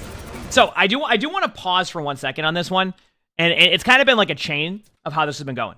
So the reason why I remember, let's take a call back to about a minute ago when I said, hey, fall back. The reason why I wanted you to fall back is because you lost both of your supports, right? Straight up, you lost both of your supports. So when you stayed here, their teammates all spawned up closer, came back, started poking you out, and then everybody on your team felt obligated to come and help. You all spam your cooldowns out. Next thing you know, this is where you're at. That's why I wanted everybody to fall back, is because you lost both of your supports. You all stayed there, and this is what resulted in that. Is this exact thing happening here, where your teammates never got like back on like track because they had to run back to try to help everybody as they were getting rolled this way. If you lose both your supports, back away and just play it safe, even if you win the team fight. Now, obviously, there's going to be moments where like you're going to get a kill and the other team's going to feed, and I get that. But you can't bank on that, and that's what happened right there.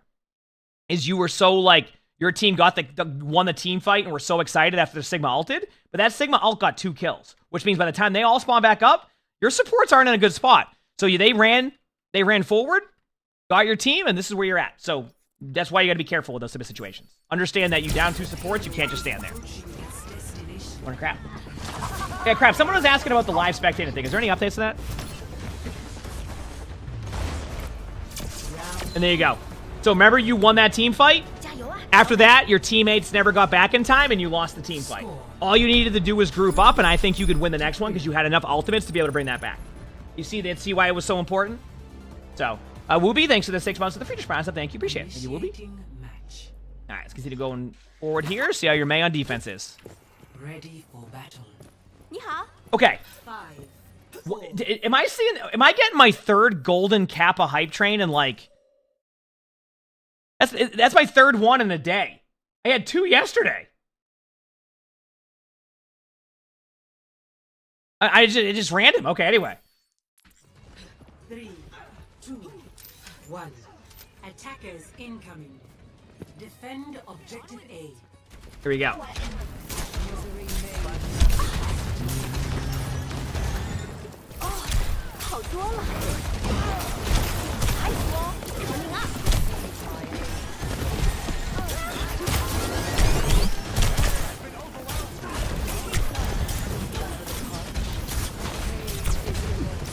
For it. Remember, you have Mei wall. I want you to find Mei wall value. Mei wall. Otto, thank you for the priest prize. Thank you. Appreciate it. Not using your Mei wall effectively. If you're gonna play that close, get the value out of the Mei wall. Wall off the Sigma. Good wall. Good wall. Now the Kiriko's gonna feel forced to go around the corner. They got you, but like, I like seeing that wall. I want to see that 40 seconds quicker. Straight up. That's fair crap. Okay. Junkie, thanks for the 100 bits. Thank you. Appreciate it. Did they update the support spectated? Nope. I imagine they'll fix that with the patch next week, so. And still Sash, thank you for that 100 bits. Thank you.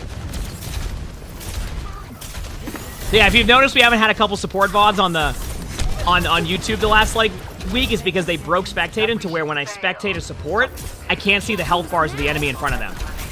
Like I can't see like who they're healing for, how much. It's broken. Even when you watch OWCS right now, it's broken. So it's a little bit harder for me to like kind of give like good advice on like if I don't see what's going on. So if for some reason they don't fix it on Tuesday for the new season, I'll start spectating again on that side to see if I can maybe make it work. But yeah, is buying golden gun still broken? Yeah, but that will be fixed apparently on Tuesday also. Prince, thanks for the 100 bits. Junkie, thanks for the 100 bits. Thanks everybody, appreciate it. Score 4-3. Yeah. It's broken even in play of the games, yeah.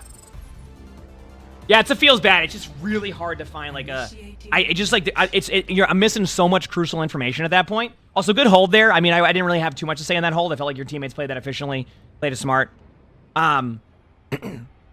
Graphic, thank you for the 100 bits. Thank you. Appreciate it. Thanks, everybody. Everybody getting their golden Kappa emotes for the day. All right, see how your attack tracer is. Obviously, I felt like your tracer was pretty good. I think you were a little bit too... Oh, maybe I can do this probably sometimes when I'm playing DPS. I think you were being a bit too harsh on your DPS. I think you're not as bad as you think you are. 5, 4, I'll be honest with you. I think you're not as bad as you think you are. 1. Attackers incoming. Defend objective A. Like, your aim is fairly solid. Like, you're in gold. You asked, oh, should I not be in this rank? I don't know. I think you should be in gold. Right? I mean, you could argue, oh, maybe, you know, should you be gold 5 maybe, or gold 4 instead of gold 2? I mean, like, you could argue that, but, like, that's such, even that, like, is, you're definitely gold, I'd say. Yeah. I would definitely, you know, work on some of the things we mentioned, but I think you're in gold. Here we go.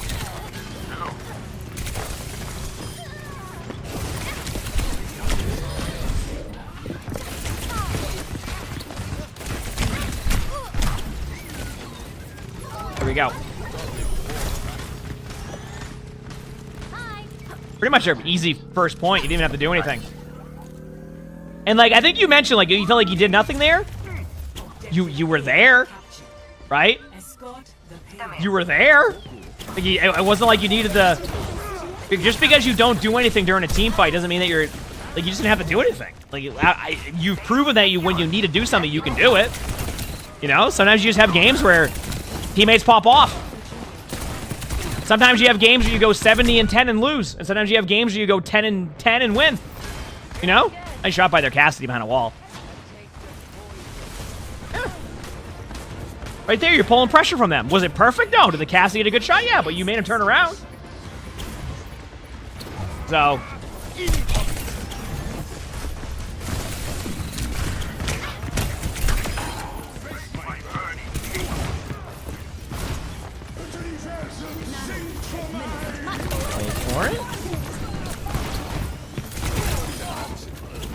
Yeah, that was all good. I don't even have to say anything here. I feel like you played this perfectly. You went for backline pressure on Tracer. Your aim was solid when you did have your moments. You had a little bit of a hiccup on Mei. I think a lot of it's like when you were playing Mei. I think the number one issue that I personally saw was that you just straight up weren't using your abilities a lot. Like you were afraid to use Mei while you were afraid to play closer. Like get up in that Sigma's face. Put a shield. Hold left click on him. Make it annoying for them. Help your tank. Like things like that. I think if you do that, you'll be good. But I think some of it might be just because you mentioned like, oh, I feel like my aim's bad, or I feel like I'm not helping my team. I think let's try to get out of that mindset a little bit, because I think I feel like you're doing a good job. I just think you need to go and like play the way that like your skill set matches. Like your Tracer aim was good, which means that when I watched you on Mei, it was pretty good. So go up there. Go up with your tank. Go wall off the Sigma. Go and be aggressive.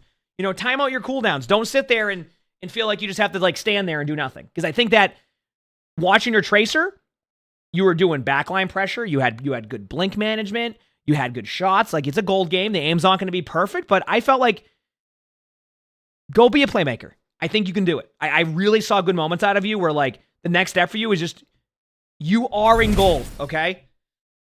And sometimes it's good to hear that. You had questions. You're like, am I in gold? I think you're in gold. I think you were perfectly fine in gold. And maybe some people will agree with that. Maybe some people will disagree. But what I saw, you're in gold. Now go and take that and go, okay, you know what? You're right. I am in gold. And I'm going to go keep getting better now. You don't think you're supposed to be in silver. I don't think you're supposed to be in bronze. You're a gold player, and you can get the plat now. Okay? You just got to go and use that skill set, be more proactive, you know, be willing to make plays because I've seen you do it. And understand that, once again, the stat sheet doesn't always showcase what you're doing. Many times on Tracer, I watched you go into their back line and you had them turning around. And sometimes it's as simple as that. Alleviating pressure. Even if it makes Cassidy not shoot your tank for 3 shots, that is more than enough. All right? That is more than enough. So I think you can absolutely climb. I think you absolutely got this. All right? Just do that. And I think you'll end up in a good spot. All right? You got this. You got this. If you like this video, make sure to hit the like button. Subscribe to all 3 YouTubers if you haven't. Leave a comment. All of that helps. If you want to submit your own spectating, look in the description below. You'll see my Discord. That is where you do that. We also record these live on stream. You can see my Twitch chat below the webcam. We also stream on YouTube, so stop by if you haven't. With that being said, I hope you have an amazing day/night. Done. Okay, cool. Let me catch up on some subs here. Vestibule, thank you for the 32 months with the Friedrich Prime sub. Thank you. I appreciate that. Tilt Controls, thanks for the 36 months. Friedrich Prime sub. Trade, thanks for the 100 bits. Moon Jelly, thanks for the 100 bits. Splash of Sun, thank you for the 10 months of that tier 1. Thank you. I appreciate it. Thanks. Okay. We have a cheater VOD coming up, which this is a 21-minute game, so I don't know what to expect on this one. I'm going to go to the bathroom very quickly, and we'll continue on some more games, okay? If you haven't hit the follow button yet on the channel, hit that follow button. And if you're on YouTube, like the channel because it helps with the algorithm. Sound good? Perfect. We're getting good at this, huh?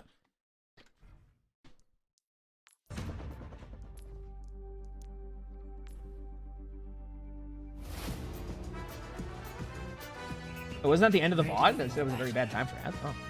Oh. Okay. Cheater VOD. Entire blue team. Huh?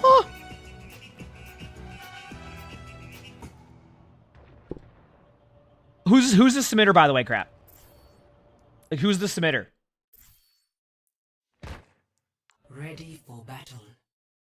Because I don't have their name here. Like, who's the player that submitted it? So I know not to... Okay, so it's the Ana? The right here. AK? Okay, I see what you're saying. So this is the one that's not cheated. Apparently, this is a rank game where their teammates ended up being a 4-stack cheater comp. Or cheaters.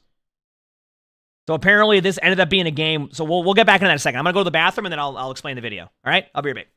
Are the names hacked up? Yeah, so the reason why I do this is because... 2 reasons. 1...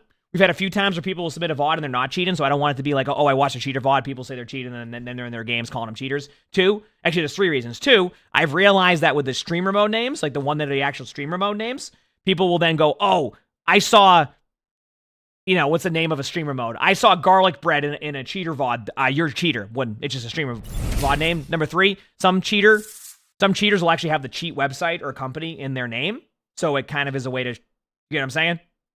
Bimby, thanks for the Friedrich Prize. Thank you. Appreciate it. You see what I'm saying? So I don't want to, if for some reason their name has that, you don't want to do that either.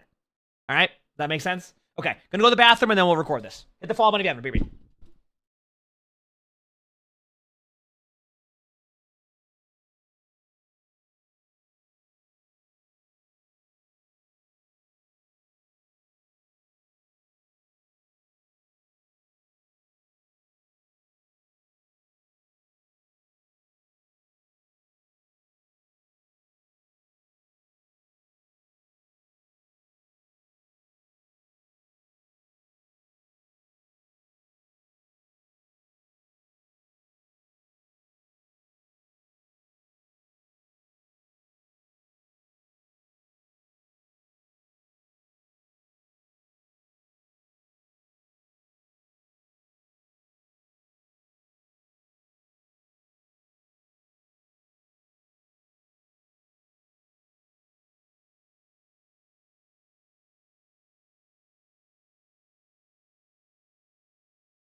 We're back. Thank you for waiting, everybody.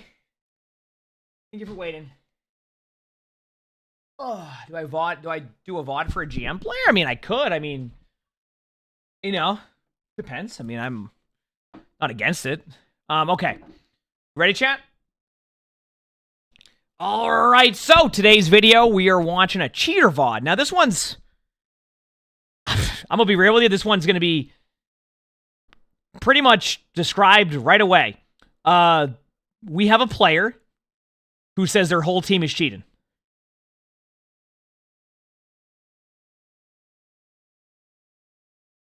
So apparently, they're in a game right now, and their whole team is either cheating, but like they're in a group together. So apparently, maybe some of the players are not cheating, but they're getting their accounts helped a little bit or something. I don't know. We'll see how it goes. There's not much. There's not much. Just to give you some context in the quote. You ready? This is why it's hard for me to know how this game is going to go. You ready? Here's their quote: 4 cheats. ONG all. DPS cheating turned it to 100 unplayable game skull emoji.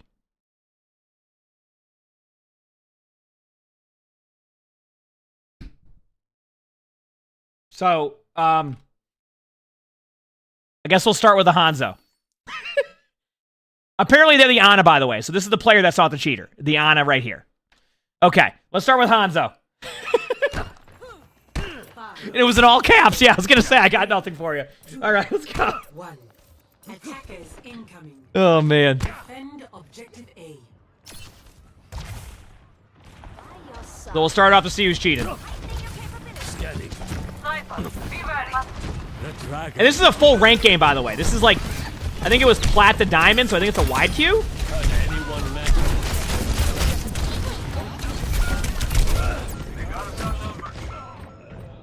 Okay, Hanzo hit good shots. They got absolutely annihilated. That was... okay.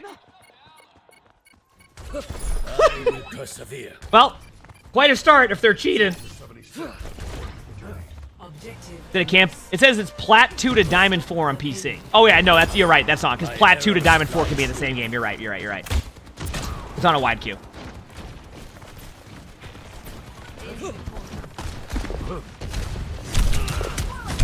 Based off of what I'm watching with this Hanzo, they might just, like, they're...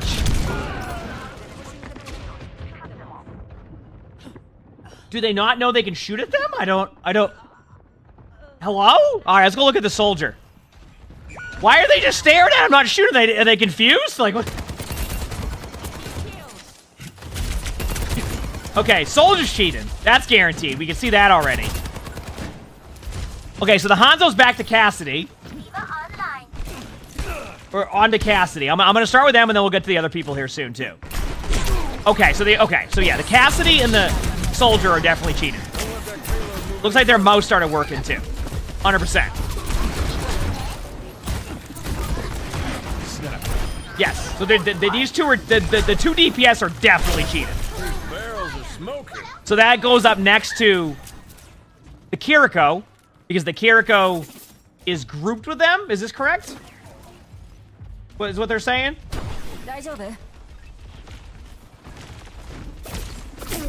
Oh, what if they were just using my gamer subs? Okay. 10% off. Thanks for the heal.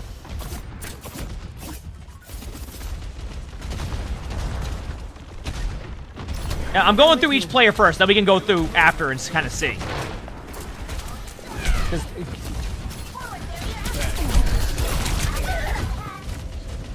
Oh, okay. So the Kiriko has the same name as the Cassidy who's cheating, by the way. So, okay, just to give you an idea, by the way. So, the soldier's cheating. The Cassidy's cheating. If we didn't have this on right now, they would have the same name. So, the Kiriko and the Cassidy have the same name. So, they're in the group, definitely. That was... Like, they have the exact same name. I'm here. So, the Kiriko was also cheating. Or in a group with cheaters. So that leaves the Diva.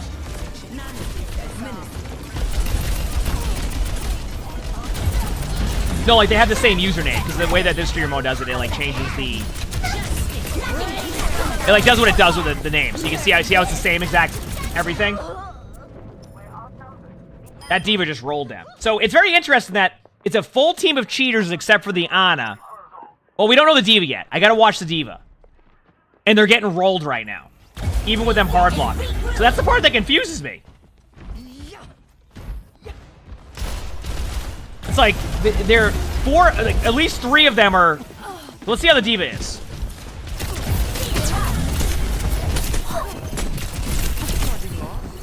Banana, thanks for the 39 months. Thank you, appreciate it. Thank you. We'll watch the D.Va for a little bit because I'll have a better idea.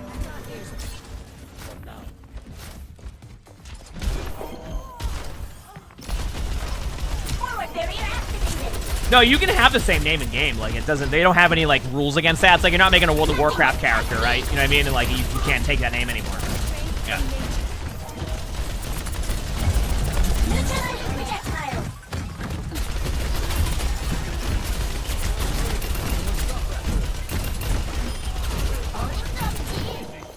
Yeah, I think that.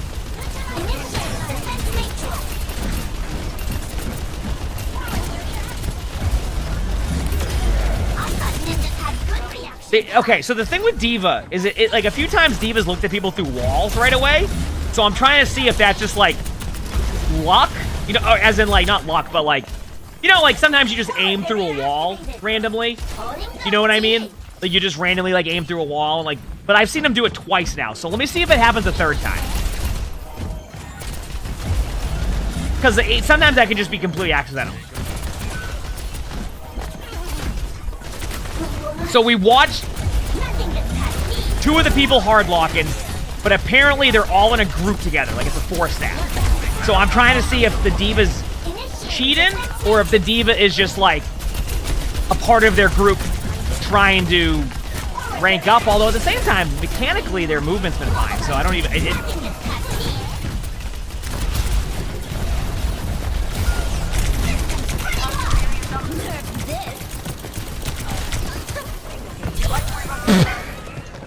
I mean, with that play alone, they might be cheating, but...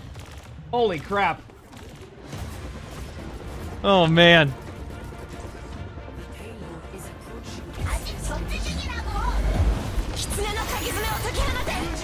Dude, I can't believe that there's at least 2 hard lockers on this team with somebody else who's also queued with them, like, supporting them and keeping them alive. And this is the score. Like, they are getting rolled right now. Now, obviously, there's a chance they turn it up right now, but, like, they are getting rolled right now. Initiating match. Like, absolutely annihilated. Okay, you know what? They're on Orisa now, so maybe we get a better idea here of, like, the D.Va. So let's see. 5, 4, 3, 2, 1. Attackers incoming. Let's see what happens. Defend objective A.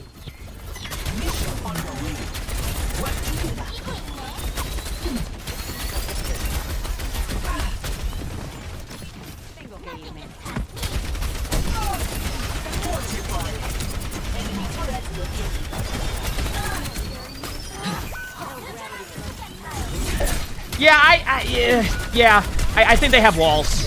I think I've seen enough on their D.Va.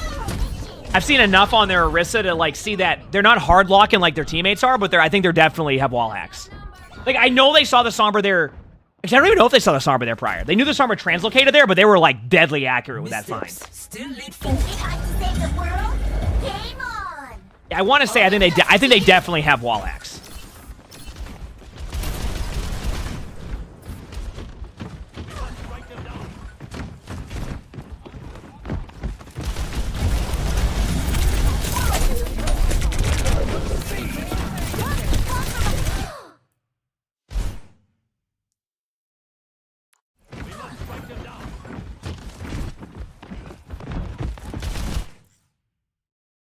Sombra's here. I'm just seeing where Sombra's at.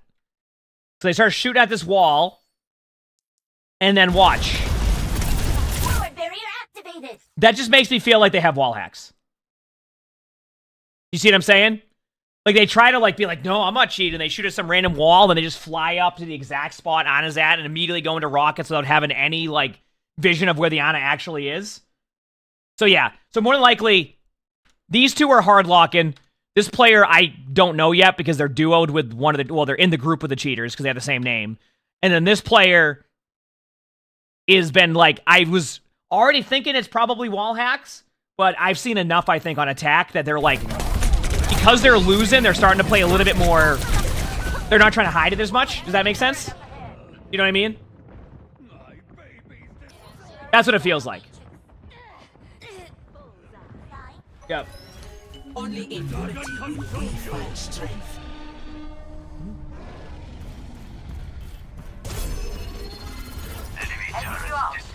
All right. Sombra online.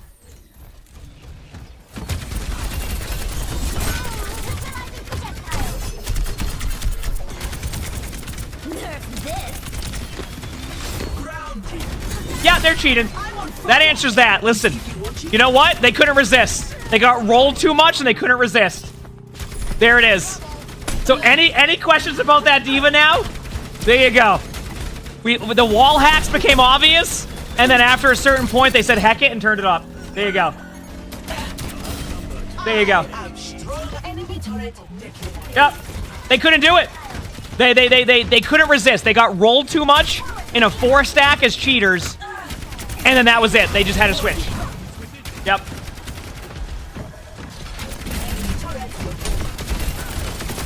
So it happened. Now I'm kind of curious now. Let's go back to the Ana, who was also in their group, and let's see if they're just a part of this group to start climbing, or if they're also cheating. You know what I'm saying? Because sometimes when you see these end-of-season groups, sometimes there's somebody in the group who's not cheating. They're just trying to get their account ranked up. Especially towards the end of the season. Happens a lot. Well, no, I say a lot. I have no idea, but feels like it does, because I see it more frequently.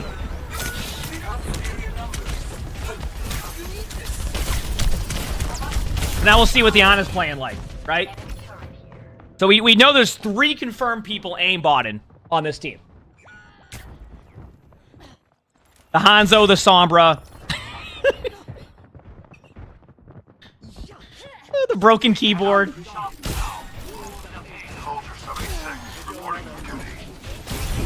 Young Coffee, thanks for the British Bronze. Thank you, appreciate it. Thanks.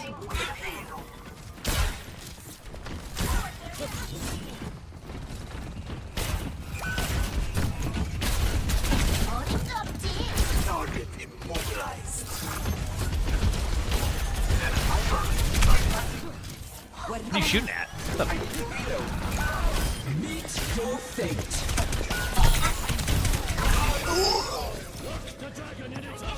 Okay. I'm starting to think. I'm starting to think the Ana might not be cheating in this group, but the Ana is definitely trying to get their account not where it's at right now. Enemy turret ahead. Because what I just watched of that Ana having 0 reaction time to nano boost the Hanzo. Let me keep watching now. Now I'm curious.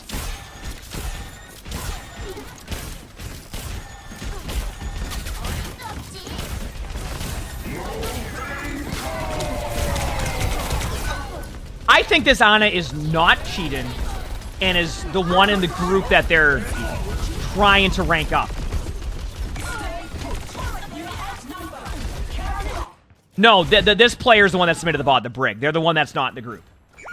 I'm starting to think that's what's happening here. I think that there's 3 aimbotters and then 1 player who is trying to get their account ranked up.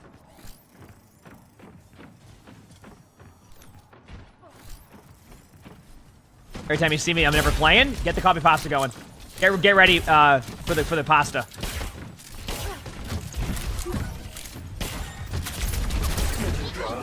Someone in chat has it ready. Oh, that's the wrong pasta. There it is. Thank you. Prince has it.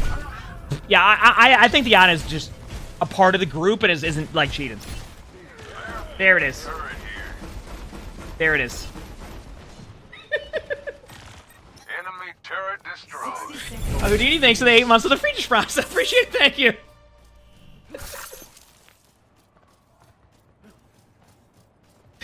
Oh, man. There it is. Told you, chat. It's a classic. You couldn't find it in time? For that person, though, you saying that, do I play the game? I do. Like, to give you an idea, I record all the videos that you see, and I also have 76 ranked games this season. A little bit less than normal, but not too bad. While also flex queuing. So we do play a lot of Overwatch. It's just at the beginning of my stream, I usually record, and that's why, depending on the time when you join the stream. It's a part of kind of like how we do stuff. All right? There you go. And the 500 and something games doesn't include the couple hours of quick play we usually play a day too. So there's probably another 300, about 300 games sprinkled in there through quick play and stuff like that. Challenges. So I play a lot of games. No, I'm on this match. This is a submitted cheater VOD. Are they gonna lose this game? Like, are they like legit just hard locking and they're gonna lose this game? Now I'm curious.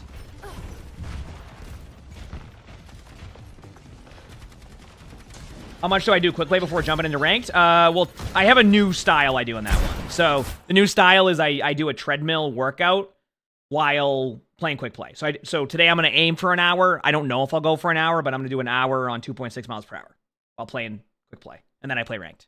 And then we're going to watch OWCS today. So, Allie, thank you for the 4 months of the tier 1. Thank you, appreciate it. Thanks. Lizzie, no, I'm the Ana? No, what do you mean? Y'all, first of all, y'all have seen me play support recently, okay? Y'all know I just lock Brig and keep my other support alive, alright? Like, this team is a 4-stack of at least 3 cheaters, and they're struggling against the other team. Like, it should not be this close. Dude, this is... They don't... Oh, this is rough. This is rough. Like, it should already be over in their favor.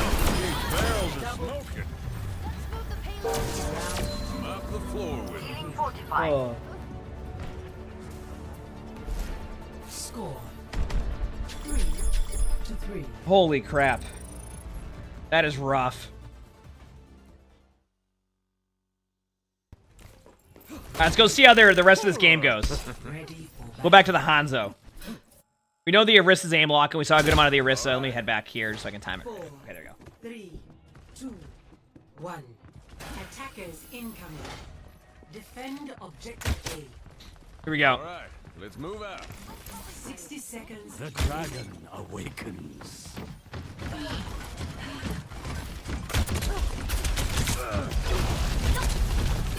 You on it? What if the Hanzo isn't cheating, chat? Like, what if the Hanzo isn't cheating? Because this all looks normal to me. You know? I need no. What if it's just a good player on Hanzo? You know? It's the time. 30 seconds remaining. Right? Yeah, they're just going for trick shots. Yeah. Objective A captured. See, no, maybe I'm right. Yeah, you know, watch. Yeah, this seems normal, right?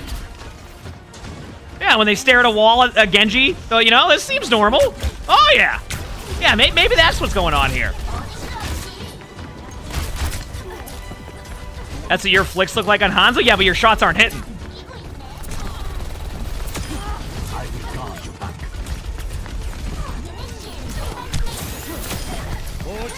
Hey, you can tell by their movement, though. They don't.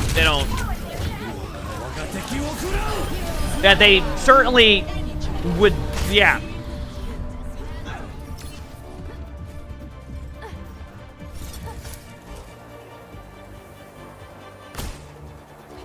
By your side. Watch out, I'm on fire. Monstering you. Wait, this Mercy has, like, the Mercy Mythic, all these, like, skins, and they're in the group of... Like, didn't they make it recently that if you're grouped with the cheaters, you'll get banned too? I just realized that. Like, they're literally just... Like, look at... Like, they're literally, like... Do they not... All right. No, this isn't the submitter. The submitter is the Brig.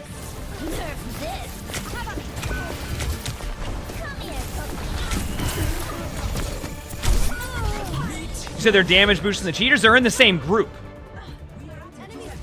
Like that's why they're doing that. They're in the same group together. So like I said, I think what we've gathered from this game is that the Cassidy, the Hanzo, the Orisa are cheating. They've been playing Ana, Mercy, Kiriko, etc. They are in a group with them, not in this rank trying to level up. That is what I'm getting out of this game. Because what we've seen from them does not make me think that they're cheating. And I think this is what's going on. 2, 1. Attackers incoming. Defend objective A. Don't be too reckless out there.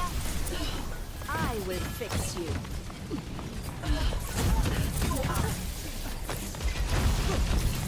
I don't think they're aimbot. No, I don't think they are. Like the Mercy, that is. The Orisa is definitely cheating. I mean, maybe not. I mean, this looks normal too, right?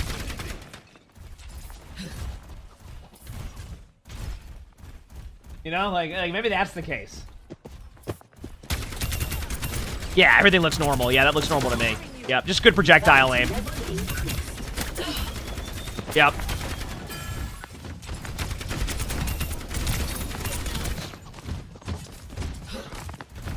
Young Poppy, thanks for the 100 bits. Thank you, appreciate it. Thank you. Yeah, this looks normal. Yeah, this is. By the way, I just want to point out, regardless who wins this game, this should not be as close as it is. Like, they are struggling against the other team that is not cheating, while being in a stack with 3 people who are hard locking. It should not be this close. 60 seconds. It should not be this close. Reload killed me. Thanks for the 42 months for the British prize. Thank you. Appreciate it. At all. What rank was this? I think it was Plat to Diamond. So it was like Plat 2 to Diamond 4. And then meanwhile, like I said, the Mercy isn't cheating. The Brig is the one who submitted this. They ended up finding out their teammates were cheating. But yeah, it's just like... Obviously it feels bad because more than likely this stack probably hasn't even been like banned yet. I wonder if Overwatch will ever do a thing where like players will get their SR back or like some type of something if like they find out like they've been going against cheaters all day long. Meanwhile, the Brig's just trying to play a game of Overwatch. Feels bad. If we hold them here, we win. It's honey.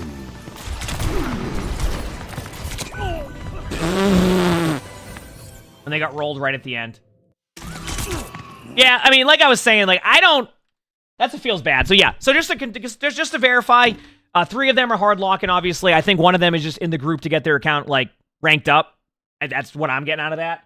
And then obviously that's a feels bad. That game should not have been close though. A game where like they had to turn it up really, really hard just to give themselves even remotely a chance to win.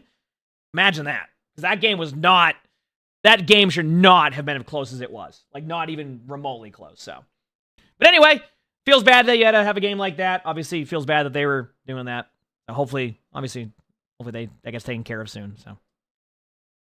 Anyway, if you like the video, make sure to hit the like button. Subscribe to all 3 YouTubes if you haven't. Leave a comment. All that helps. If you want to submit a video like this or a spectating, etc., look in the description below. You'll see my Discord. That's where we do that. We also record these live on stream. You can see the Twitch chat below the webcam. Also stream on YouTube. Stop by if you haven't. We have a lot of fun here. With that being said, hope you have an amazing day/night.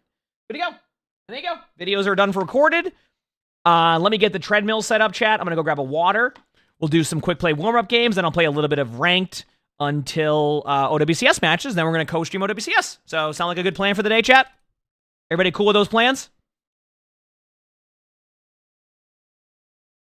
That sound like a good day? I think that's my plan. All right? So I'll be right back.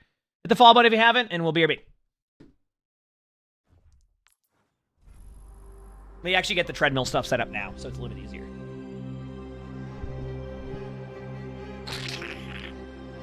I love that copy pasta. Isn't that a good one? Classic. Not copy pasta, though. And by the way, chat, just a little side note. When I say that, do not copy pasta those ones. You'll just get it timed out. All right? If somebody does like a spam bot, so just be careful, okay? Because you don't want to spam what they're doing, because obviously that's a bot that's legit. Like, just a bot, so don't do that, okay? Ugh. If crap isn't back in time, I'll ban him in a second. J-Land, thanks for the free prime. There you go. I just want to get that precedent set. Just, you know, just not to do that when someone does like a spam bot one. Just don't copy pasta those, okay? The idea behind that bot is to scam. You know what I mean? You don't want to do that. Ugh.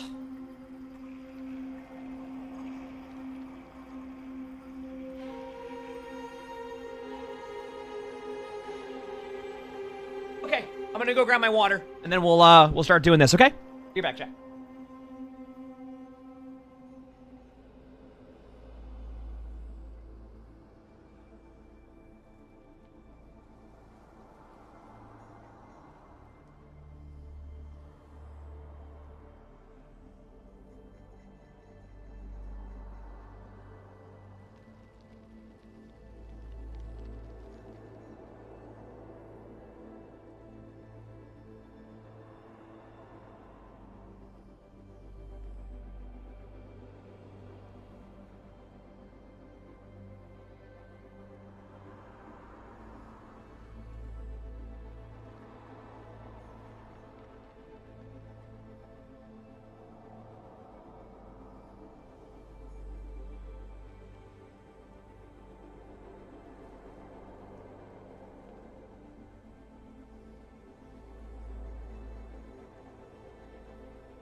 I'm back, chat. J-Land, thanks for the free prize, and thank you, appreciate it. People have cats. Do any of you have cats that, like, really love, like, hard pets? You know what I mean? Lonnie discovered that with Sully, like, 6 months ago. Like, he loves when it's more of, like, an aggressive pet. I don't know, I don't know what it is. He loves it, though.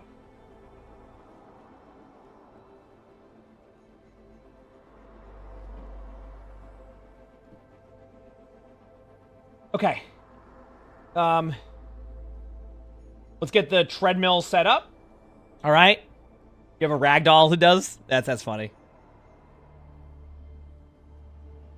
And then I'm aiming for about an hour and 10 minutes on this walk, just because I did an hour and 5, or I did 69 minutes yesterday. So if I can do the equivalent of like 69 minutes or like a minute past that, I'll be happy. Okay? So we'll do some warm-up games, kind of do that, and then get the rest of the day going, okay? Let's do it.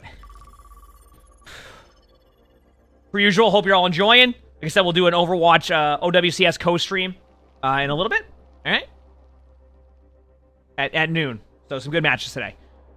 Crystal Canary. Thank you for the tier 1 for 3 months in advance. Thank you. Appreciate it. OWCS starts at noon.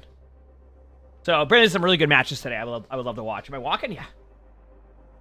I do new thing we do now is we do like a quick play warm-up, so I'll be on the treadmill. It's been nice. I feel like it also makes the stream even better because like I get also that like we get the quick play games in, warm up, and then I also get the workout energy, which then I think carries the rest of the day. Like just something about workout energy for me where it just carries the rest of the day, you know? So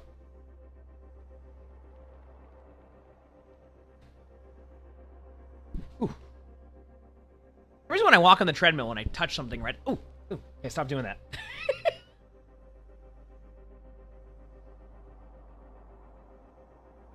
Ugh.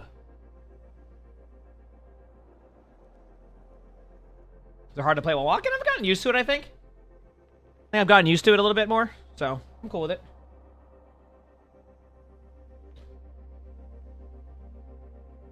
Is it static electricity? Yes. Yes. I touched my mic and it was like, what are you doing? Yeah.